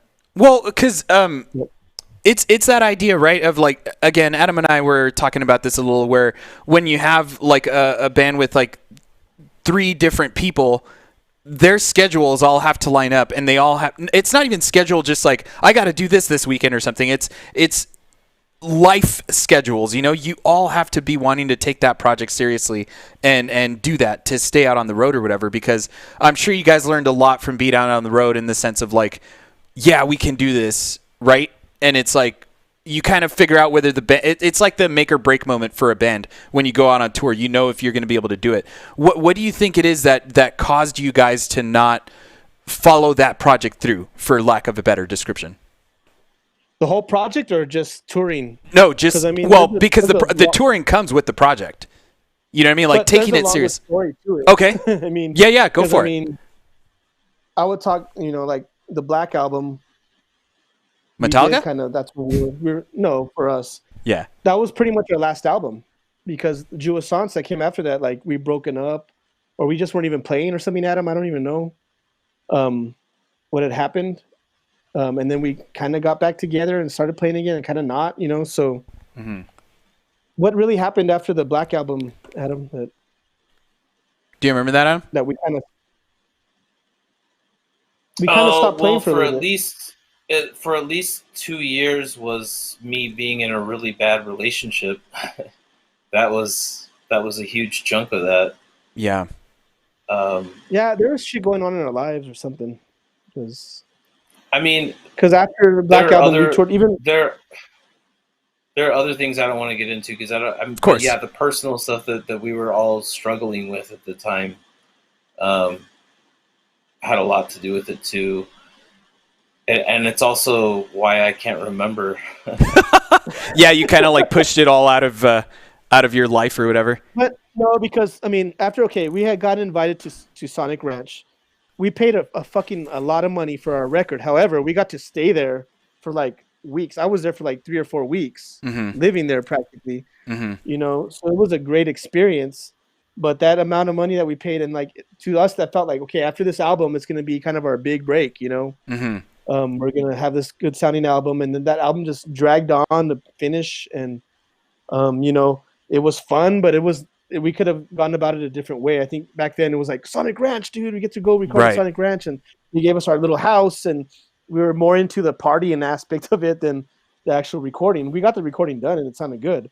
But I think, like, we thought that it was gonna. I thought, I'm not gonna speak for Adam, but I thought it was gonna take care of itself.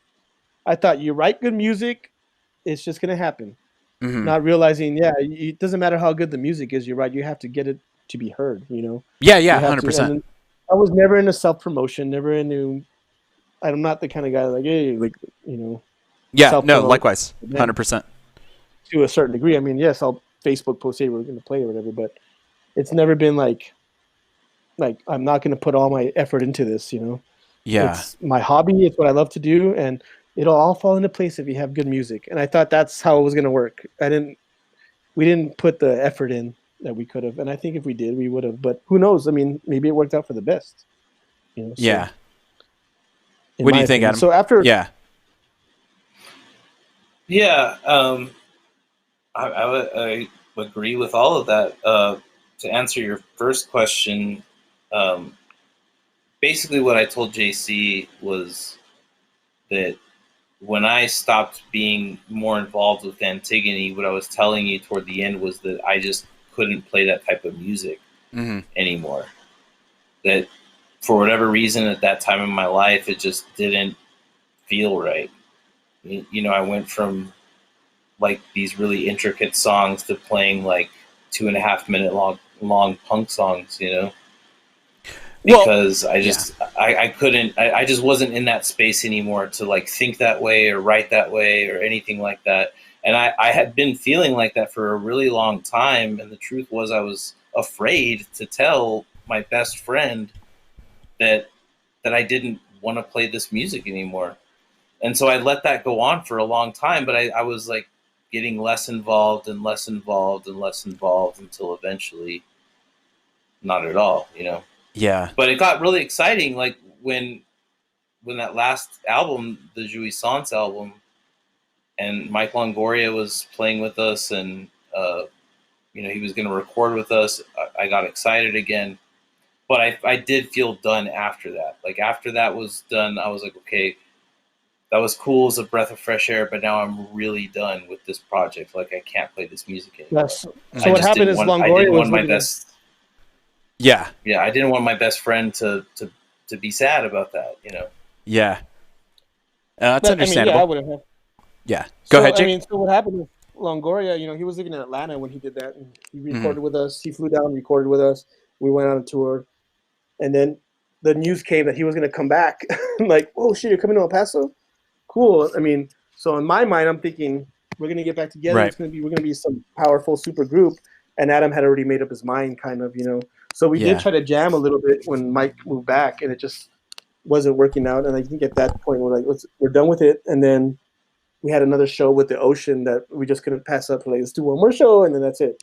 Right. And so that was pretty much the end of that, Yeah, because I remember, Jake, you invited me to one of your guys' show. It was a long time ago, but it was you were making a big deal about how Mike was in the band and stuff, and I think you guys were playing at one of Mike's brother's venues or something somewhere down on Donovan. Yeah, yeah, that was pretty rad. But so what I brought up with Adam earlier was the idea of how you guys basically. So after Antigone, Jake, you did Valley of Ruin, right? That was like your solo project, just kind of like thing on your own. I did the Pine. The Pine first. That's right. Yeah, you had a couple of other little projects like that, right? Like what was it? Sea Turtle. Sea Turtle was before. Right. Yeah. Sea Turtle was going on at the same time. I forgot about that. Right. And then Sea Turtle was awesome too. Sea Turtle was kind of like Enferma because it was me and Eric Hickerson and then Farouk, and Reader. It was really cool because it was kind of like Enferma where we would just jam something out, right? And like kind of like not even write it out, and then I wouldn't sing words; I would just sing melody. So that was a cool project too. And then the Pine, and then Valley of Ruin, and right? Us. Yeah. So what I was asking Adam was because I think even Adam had the question when I asked him was what brought us together? Like what made you guys form that band now? Because I kind of keep bringing up that picture that you guys had of you, Jeremy, and Adam like a long time ago hanging out as friends. And again, it just seems like it's like just fucking Jeremy lives lined back up. Yeah, well, Jeremy was in Radium. Jeremy was in Antigone. And now Jeremy's in us. So we all have that, us and Jeremy, and then Izzy and Longoria, we have that bond too, and the bassist. It's always the bassist that gets plugged in. Yeah, totally. It's the most expendable band member, dude. Yeah. So us was me and Jorge. So I had Jam with the Pine, and that was me and Hector G, and this one of my relatives, not my blood relative, but Jaime's nephew, my like second cousin, step cousin, whatever. I don't know. Mm-hmm. So he was playing drums, and then I don't know, that kind of broke up, and then we got back together with George from Recovery, mm-hmm. and then we started doing the Pine with George, and then that kind of broke up, and then so me and George still were jamming. So I would go and jam with George in the dungeon downtown. Mm-hmm. Yeah, and then and we started jamming us, and then we couldn't find a drummer, so then we started jamming, and then George couldn't jam anymore, so then it was just me and Adam. And at that point, I think we tried out one more bassist, and then I just said, let's try Jeremy. And I never thought that Jeremy was down until I asked him, and Jeremy had been jamming with me in Valley of Ruin. Mm-hmm. So I thought, well, maybe he'll be down. I don't know if he's too busy or not right now. And I asked him, and he was down, and that's where we are now. And then us, we have this understanding where the music's going to be. It's not like Antigone, right? We're trying to keep it straightforward, rock and roll, verse, chorus, bridge, chorus kind of shit. Yeah, because Adam brought up the idea with Jeremy also that he wasn't sure he was going to be down to play again because he thought he was kind of just out of it, like burnt out or done with it or whatever. But It's good to see you guys are doing stuff. And I think it was like episode 8, Jake, where we did the show with Recovery Mission, everyone, and we were talking about the album and how you guys started recording it right as this whole thing happened, right, with like the COVID stuff.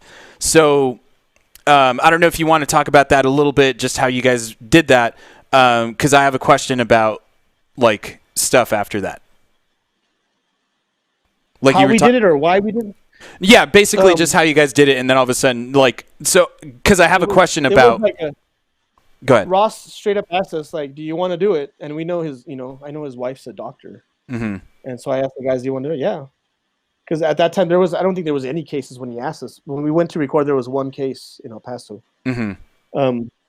And so I said, as long as you're down, and I asked the guys, I'm like, and I'm glad we did, like, can we knock it out now before we go into hiding or whatever? And and pretty much 2 days after that, shit hit the fan. Okay. And so it took us 3 days to record. 3 days to record, and it was really easy. Right. So this is why I was asking that, because I asked this of Adam before you jumped on, was the idea of like, what's next, right? Like, I mean, I know because of this whole thing where we can't go out on the road, or we can't even play local shows actually. So like, obviously you didn't see that coming, right? But before you knew that was going to happen, is that a plan that you had? Like, is this a project you guys are going to take serious again and take out on the road and stuff like that? Or are you guys just writing some jams together and just kind of like how we were talking about earlier, is just like, what's the right word? Like, journalize it. You know what I mean? Like, what's the right word for that? Yeah. Document it. Sorry. That's the word.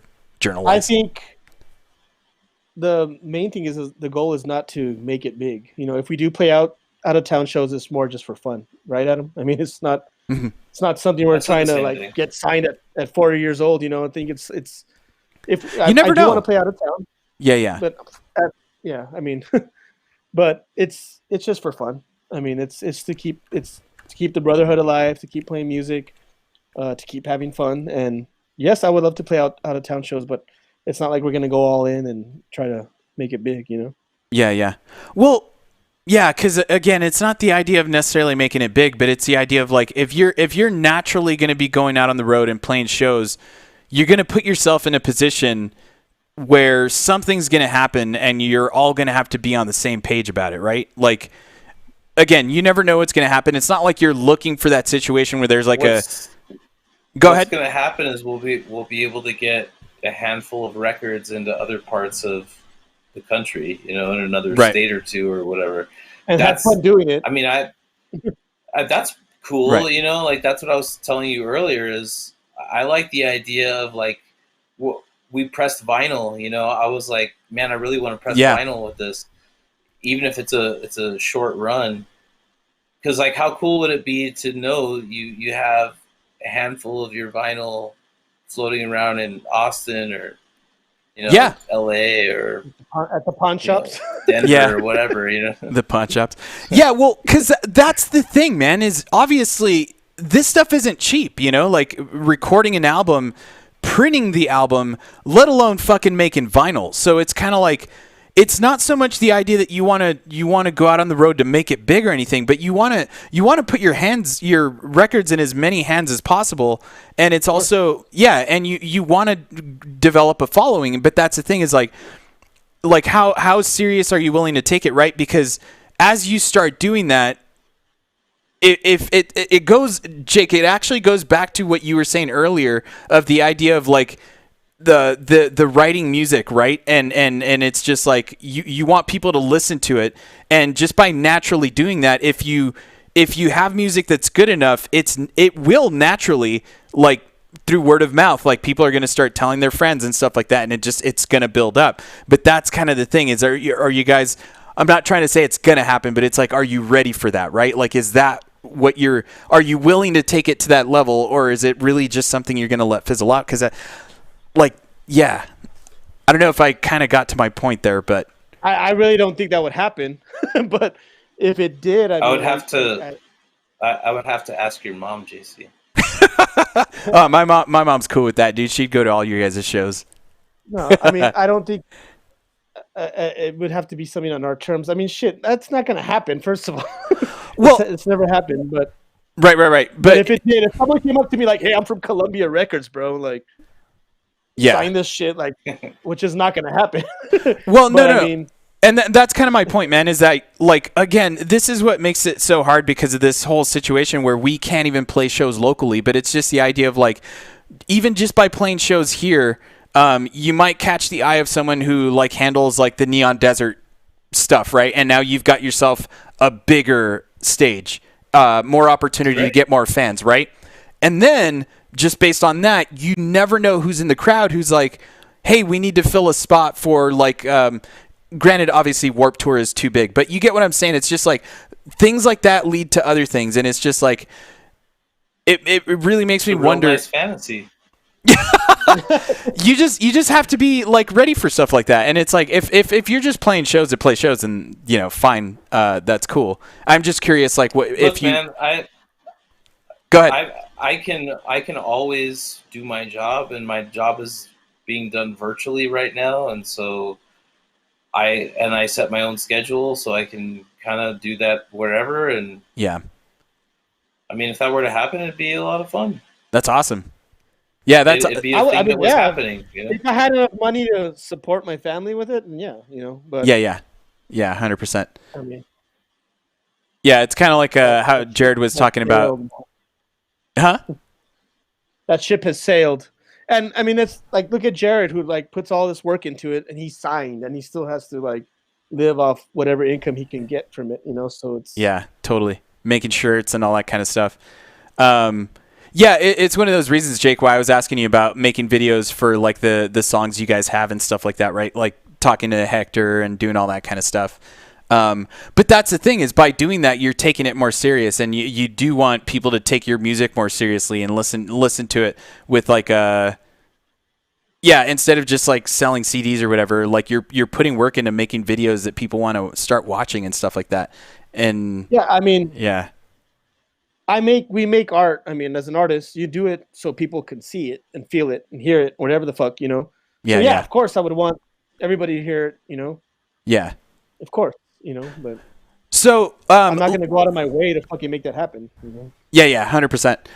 Let's talk a bit about us and the just the like the songs and the themes, and, like, Adam, have you written any of these songs with Jacob, or were these songs already written before you joined? Because I know, lyrics, guitar parts, whatever.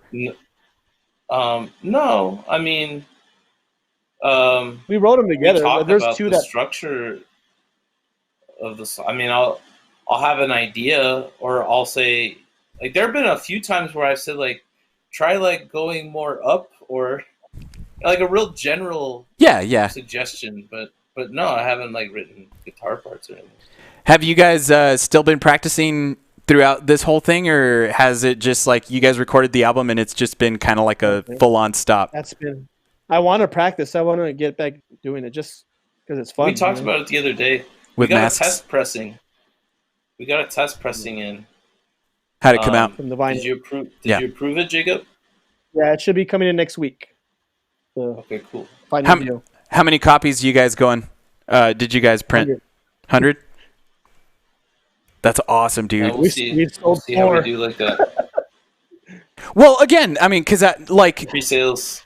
Yeah, exactly. Like, but no one knows the band yet, right? Because that's kind of my point, dude. Is the idea is that you guys started this project essentially when the country got shut down for a sec. So we it's played like 3 or 4 shows, but to like really no one, So there was one good show we had with Recovery Mission that was really good.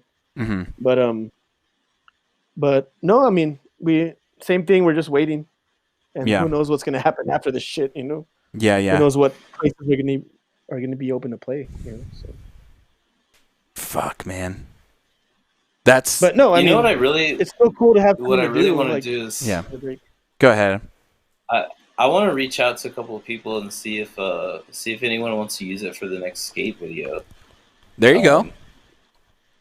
I mean, hopefully for like some homie videos that are made like in the Southwest, but yeah, I would think. I mean, these days that's where I discover new music, dude. And a lot of the music that I purchase on Bandcamp is because I'm watching a skate video and I like the song and I'm like, what the fuck is that? And I go like Shazam it or whatever. I ask Siri, and then I can't find the fucking band on Spotify. And so all those albums on my Bandcamp are because I was watching skate videos and liked the band and couldn't find that shit on Spotify. So, and so it's kind of cool though, right? I mean, so I'm going to reach out to a few people, and I've been meaning to do that and I keep forgetting, but I'm hoping that somebody will want to use it, and for free. I'm just going to be like, here, like use any of them if you want to use it. Right. Yeah, and see that's what I was talking about, because it's that's the kind of stuff of like what's next, right? It's like, well, it's not necessarily a what's next like as a big stepping stone kind of thing, but it is something where you do want your music out there, so you start putting some more work into it, and then you start to you start to kind of like what is it, like give a shit. Yeah, I guess that's the easiest way to put it. But because you're investment, you're investing more of yourself into it, so you're starting to like care about it more. Where it's like, now I'm not just gonna let it go. Like if Jacob or Jeremy are just kind of like, I'm done with this project or whatever, you're like, it's gonna hit you probably a little harder, right? Or who knows? I mean, now that you guys are older, maybe it's just one of those things where it's like, shit happens. You kind of deal with it, I don't know, man. I would I don't actually know about say it's the opposite. But I'm trying to like take things day by day right now. Yeah, 100%. I'm not thinking about any future anything right now. Like about any area of my life. It's about like what does today look like? What does this week look like? Right. Other than that, dude, I'm not thinking about any of that. Yeah. Holy shit, man.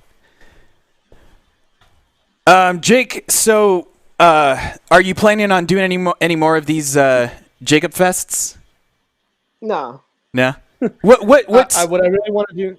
Go ahead. Go ahead. No, go ahead, man. What I really want to do is, I want to play with us. I want to play that shit, because I mean, we never.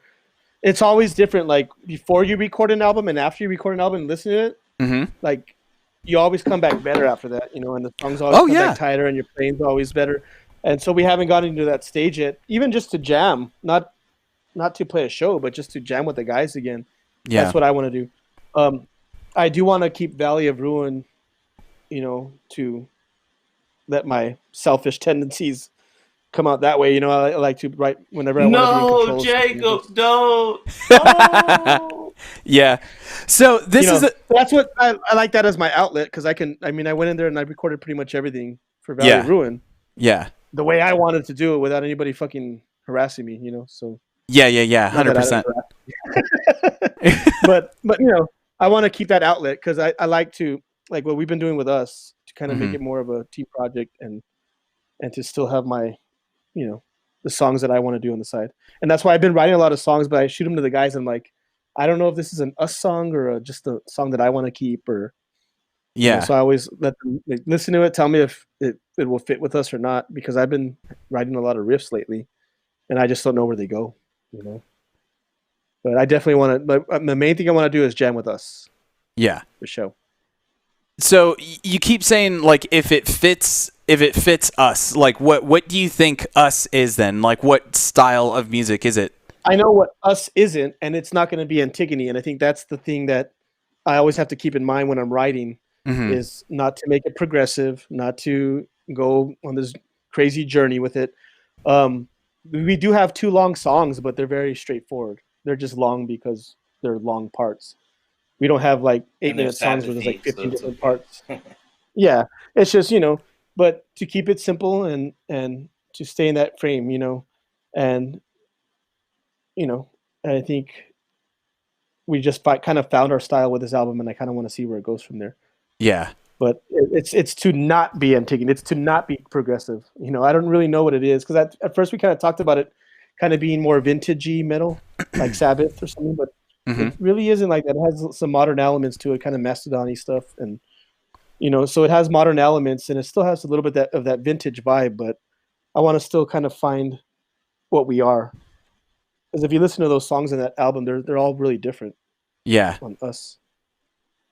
Oh, and then I think I remember telling you that you kind of made me think of like the Misfits singer, and I found out what song it was. It was a song called Helena by the Misfits. And that's there's points in the us songs that your voice kind of hits some of those like pitches and like tones that that's exactly what it makes me think of. Yeah, it's really weird. But yeah, so really weird. Jake, I actually wanted to bring this up with you where I forgot last time where we were on an episode and you were in the chat and I was talking about lyrics. And how you painted this picture for me with the lyrics when I read them, where you remember I was talking about this whole Forrest Gump thing or whatever, and I remember what song it was, and it was that song called Moonraker, if I remember correctly. Yeah. Oh yeah. Yeah, Moonraker. Because cool dude, exactly. I remember going to your house the day you showed me that riff, and thinking, this is fucking cool, because I think you just experimented with like your guitar was out of tune. Yeah, like the E and the A were both E's, so there was like 2 E's. Yeah, and it gave that really cool slightly sound. out of tune E's and exactly, dude. It gave it like that kind of chorusy effect that was just fuck, man. That was bad fucking ass. That was. I mean, lyrically. Yeah, go ahead. I mean, I think I've become a better lyricist. Like when I listen to what I did in Radium, and even in Fedma, it's just I didn't know what the hell I was doing. I think, right. Antigone helped me out a lot. Antigone was real concept album-y, but to have some kind of concept, that's kind of what I go with now. And the theme, the past, the Valley of Ruin record and the Us record has been the end of the world. I think the Us is more on personal levels, but the Valley of Ruin, there's like a story that's told about the end of the world and. There's characters and shit. Yeah. So I think I've come a long way in that respect, lyrically. Yeah, well, because I remember I've been, dude, and again, in the background while you guys have been talking about stuff, I've been trying to bring some of the Us songs in, and for whatever reason, the MP3s I bought off Bandcamp are just not playing with my software. Go to YouTube. Oh, right. Okay. Yeah, because I wanted to play some of those songs for you, but I also did want to talk a little bit about this Radium album because, Adam, both of you guys are on this, and this was after I had already left the band. You guys finally went in to record it, though. And I remember, I think it's this first song that you guys always talk about that you nailed on the first take, which I think is fucking impressive as fuck, when you guys recorded this album, did you guys record it all in one room, or did you guys do the thing of like only the guitarist and the drummer played? Are you talking about Radium or us? Yes. Right now? No, I'm talking about Radium.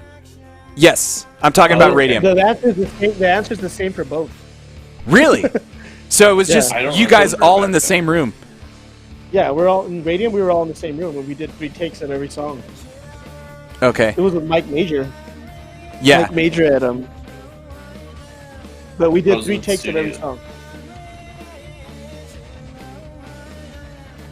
Yeah. So.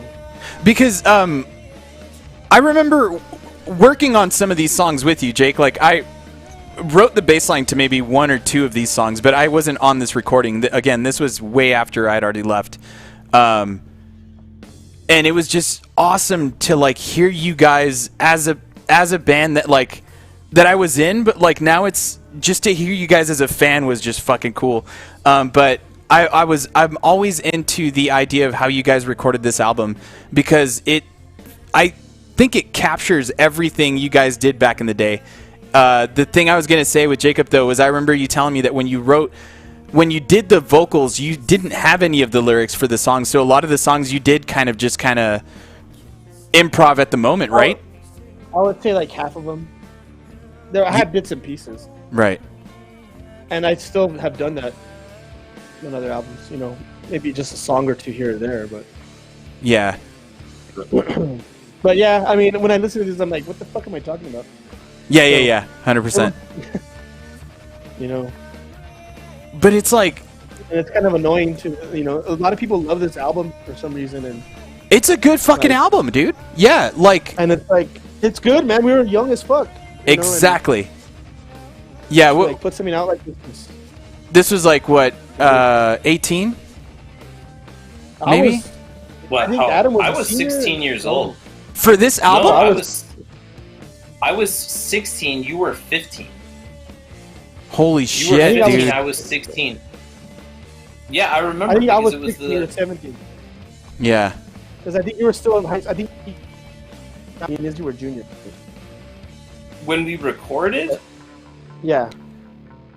When we recorded, I'm fairly certain I was 16 years old. Okay. Well, yeah. Well, I feel like I was 17 when the CD came out. No. Yeah. So no, yeah, we were super young. Sorry, I'm just playing some in the background. Jake? So what? You played Jeff, right, during your performance? Yeah. Why Jeff? Why is this song called Jeff? Well, because of our friend Jeff. That's what I thought. But yeah, just because he was a character and we just named it after him. But I thought Izzy was going to be on, and so I wasn't going to play that one, and I regret doing it now because I was actually playing the other one better. Yeah, I was going to play the one you had on right now. Mm-hmm. My mistake. I was going to play that one, but since I thought Izzy was going to be on, I started learning Jeff, and I regret playing Jeff instead of My Mistake. But no, Izzy wrote this song. Jeff, he wrote the guitar part. Okay. And a lot of people love it, so I think that's why I went with this one. So did you call it Jeff just because of the friend, or are you trying to tell a story of Jeff also in the lyrics? No. Okay. I think we needed a name. Okay, let's name it Jeff. I think you did it because it was his birthday or something, and you were like, "I'm gonna name this song." That's for your awesome. Birthday present. Yeah. So weird like that. Yeah, I don't know if you guys caught that in the chat right there, but Monty X says, "Dang, you guys are old." And then Rocio says, "Yeah, he played it for Izzy." And then Heart, that's happy what I was face. telling her. I'm like, I'm gonna play it. I just learned it today. Yeah. And like I said, I fucking sucked at it, so I should have done something else. But I had been practicing My Mistake all week, and I had finally nailed it. I'm like, if Izzy's gonna be on, I have to play it. He probably didn't even fucking listen to this damn shit anyway. So I know, right? It was all for nothing. Yeah. So yeah, for you guys that are in the chat, basically, yeah, Izzy was supposed to be on and he couldn't make it. He actually let me know why he couldn't, which I understand. That's all good. But yeah, man, just the history of these, like, Adam, your feeling with like the Inferma thing is like possibly what my feeling is listening to this album, because again, this was during a time when I wasn't in the band, but I was going through my own stuff, and having some kind of connection to this, these songs was a really, really weird moment. And listening to these songs just totally brings me back to that time, which is fucking insane. Let me see. I think it's Shiver. Yeah. Jake, so I brought this up before on the show, where the idea was that when you came over to my house to show me on your 4-track, like you had it in your car, actually. You just put the tape in the car or something. But when you showed me that you had written this song, I was fucking floored, man. This is a solid fucking jam. Put this up. Yeah, this is my favorite one. Yeah. And yeah, so this is Radium for you guys. What's that? I'm so annoyed when I hear my voice, because I'm singing from up here. Yeah, dude, but again, this is your voice is a very, very fucking unique ass voice too. Yeah, I think I've kind of I can't do the shit that I used to be able to do, but yeah. Well, I'm sure. I've gotten better at controlling my voice. Yeah, over time you've kind of grown out of it, sort of expanded it in a bit, I would say. Because this is no us. That's for damn sure, man. Like, and these songs are intricate. These songs have different parts, different. I was listening to a lot of Tool. Yeah. So. And that's one of those things that I think I've talked about with you before, was the idea of when I met you, and then I introduced you to Tool, and you introduced me to Deftones, and our styles, I think, basically merged and followed that particular band that we were in at the time, which I thought was really weird. Yeah, this is a really good jam. If you guys want to listen to any of this in the chat, this music is available on... Jacob, do you know the website that Rudy put together? Is it archive.org? Archive, yeah, but it has like a attachment. Let me see if I can... Okay. How can I send it to you?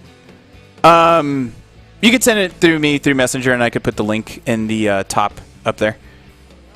Okay. Or you could even just say the thing, and people could follow it in the chat. But Adam, so primarily, what would you say are your inspirations for like? Do you listen to music, get inspired, and then write music, or do you use the emotion? Like you're just like, oh, I'm fucking pissed, and you just pick up a guitar and go. You know what I mean? Like what makes you fucking write a jam? Usually, it's like whatever feelings have been building up for some period of time, which is why like I go long periods without writing music. And then I don't know what the feeling is until I play. Okay. I don't know if that makes sense. Like, yeah. But yeah, I wouldn't be able to identify like, oh, I'm pissed or I'm sad or I'm whatever. I just know that I feel not right. And so I have to play music. And if I mess around on the guitar and then I find something that feels right, and then I play that, and then all of a sudden I'm in that world, and that's the kind of music I want to play for a year or 2 years or 3 years until I feel like the feeling is done. Okay, I can see that. Yeah, so I just put that in the description up top if you guys want to go check it out. There's all sorts of other El Paso bands on that archive.org website, and I'm sure just by going directly to the one that I listed up top, there is all the Inferma stuff up there also, Jake?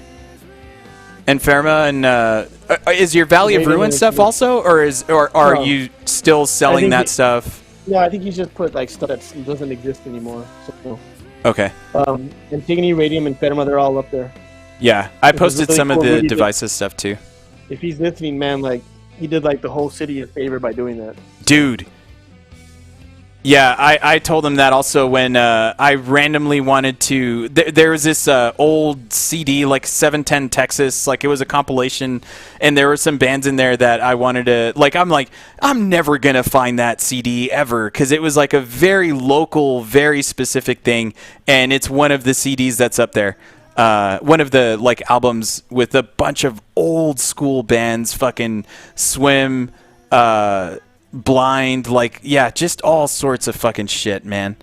So if you guys are fans of any of the El Paso music scene, that's a good place to go. Sorry, Adam, what were you gonna say? Yeah, Rudy, if you're listening, you're a hero. Yeah, fucking A, man. Yeah. All right. Is there anything else you guys want to hit on at all about the band or anything in particular? I'm spent. What's that? I'm ready to go, but Adam says he's spent. I said I'm spent. You're spent? But I want people to go to listen to us. That's what I want. Yeah, no, 100%. Drop that in. Let's see. Oh, yeah, so Rudy says, you guys are my heroes. But, yeah, thank you, Rudy. I mean, a lot of bands should be thankful for what he did. And he put up, you could tell he takes care of his music, and he saves everything, and it paid off because now he's captured all that, where everybody can go and access it. So it's really cool. I think Rudy needs to listen to one of these test pressings. Okay. Wait, Adam, what did you say? Because I was going to read this chat, but if you can read it, Jake, go ahead. Adam, what did you say? Everybody went away. I'll get it. I got it right here. But Adam, what were you going to say? Because you said something and I missed it. I want Rudy to hear one of the test pressings that we got because I want to hear it on his system. Right. Didn't he just really spend a whole fuck ton on a new system? I remember him saying that. So basically, Jacob, there's a question in the chat for you, which is, till this day, Rudy's one of the guys who pre-ordered, by the way. Pre-ordered my vinyl. That makes it 5. I know, right? Thank you, everybody who has. Yeah, so, Jake, do you have a website where they can order it right now? It's at our Bandcamp. You can order it at our Bandcamp, and I'm gonna be the little shipping guy. I'm gonna be Amazon over here. That's the way you do it, man. That's the way you do it. So what's the link? Is it us.bandcamp.com or is it us the band? Usmusic17. Okay. Usmusic17.bandcamp.com. Okay. And I don't know why they never asked me to personalize it. They just gave me that, and I never went in there to personalize it to fit us. But, okay. Well, while we chat, I'll put this in. It's us. Music 17. 17, right? Yeah. And then bandcamp.com.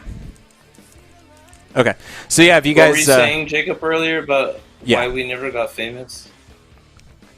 About you see how little we give a shit? Not even personalizing the fucking URL. It's okay. Music 178490. Yeah, seriously, just dude. Leave it like that. It's like that. Text Joe3030.com. I'm not tech savvy in that way either, man. Like that's the thing. I try to like send messages to get people. Hey, to it works. Yeah. When it first came out, people were listening to it like crazy, and then it died down. So I think we just need to kind of keep. You have to keep. Yeah, you have to keep. That's one of those things where, like, if you were playing more shows, dude, like, more people would be doing that.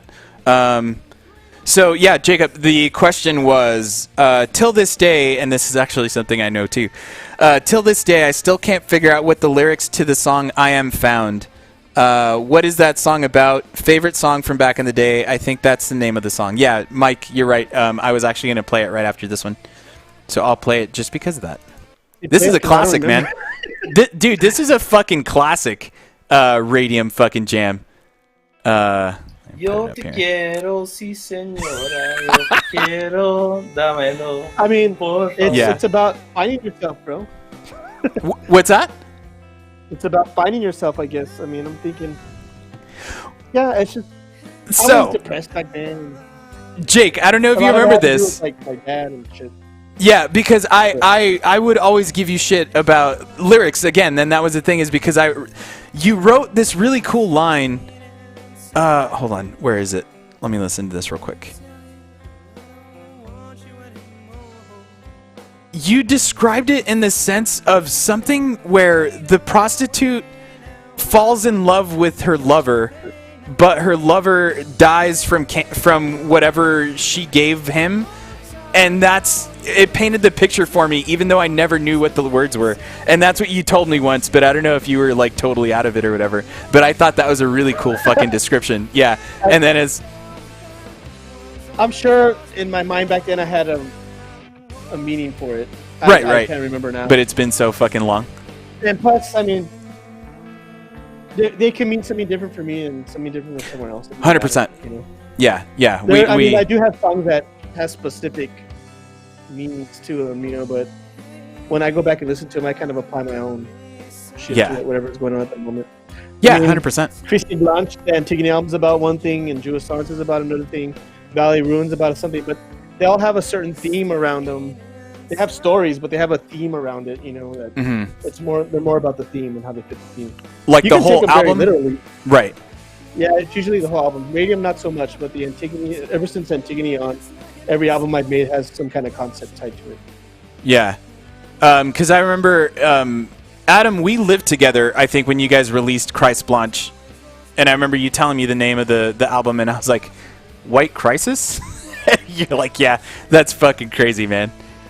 You guys and your fucking crazy labels for albums. Yeah, well then, yeah, sorry guys in the chat that this show was so fucking scatterbrained and stuff, but yeah, Jacob had a last minute thing. I think I just fucked up your rhythm, man, is what happened there. I tried to do it. Go ahead. If you would have told me about tying them together, you know, even though you couldn't hear it. I think we could have done it that way, and I think I would have rather talked first and then played. But yeah. Dude. I mean, I mean, that's my fault. I could have played better. So. No, man, but that's just the thing is like we could have. We still had like a week to plan it, but whatever, man. It's all good. It worked out. It was good to be here and chat with you guys as always. But we could always do it again. And as a matter of fact, it's like I've told you before, man. I really want to do the us thing, but we'd have to figure that out because I want to do the live performance thing, but we all got to be in the same room. You know what I mean? Like this streaming thing. If there's gonna be three of us, might as well be four of us. You know. So, there you go. I'm gonna be the only one spitting shit all over the place. So I would have to be further away from everybody, but. You could do it with a mask on, dude. If we're gonna do it. Everyone else just wears a mask. We do it right. Yeah. But yeah, it would, and you know, I have a good bandwidth here, so I don't know if it would have to happen here or something like that, or because I don't know. Wherever the bandwidth is best, is what I would say. And then not in a garage, because obviously in the garage is where you guys get all hot and sweaty. Yeah. But yeah, so Mike, I hope that answered your question there, buddy. Because I've been questioning that too, and I was in the band. So yeah, dude, thank you guys so much for sticking around, man. And Jake, sorry that went the way it did, but I still think it went well, man. From what we heard there at the beginning, it was rad. But we'll plan this out for the us thing, and hopefully we can do it sooner rather than later. Okay. Cool, man. No, thank you for having me, and go talk to Adam and just kind of talk about this stuff. Maybe we can kind of put it away for a while and move on to new things, you know. So it's cool that Radium's online now, so people can go and listen to that. So that's cool. Yeah, all that stuff. Again, Radium and Pharma, Antigone, all this stuff that Jacob is doing. Do you have a website for the Valley of Ruin stuff? Like, do you have any stuff online? No, Facebook. Just Facebook? And it's on YouTube. Okay. Ever since Antigone, I think every record I've made, we've been a part of it's out there online? digitally. So yeah. Cool. Somewhere, YouTube, Spotify, iTunes. Right on. Adam, is there anything you want to pimp here at the end? Pretty much us, huh? No, I think I'm good, man. You good? You look tired, man. You've probably had a really long day. Go buy the vinyl, pre-order it now. They're coming in next week. Yeah. Guys, go pre-order the vinyl. For us, it's a damn good record. One of these days, I'll fucking get these songs to work on here, and I'll play them even if you're not here with me, Jake. But we could probably do that again also. All right, fellas. Well, thanks. Have a good Saturday night. Go play some Skater XL. Or what is it? Skate XL, Adam. Let me go ahead and fade to black, and see you guys later. Bye. Later, guys.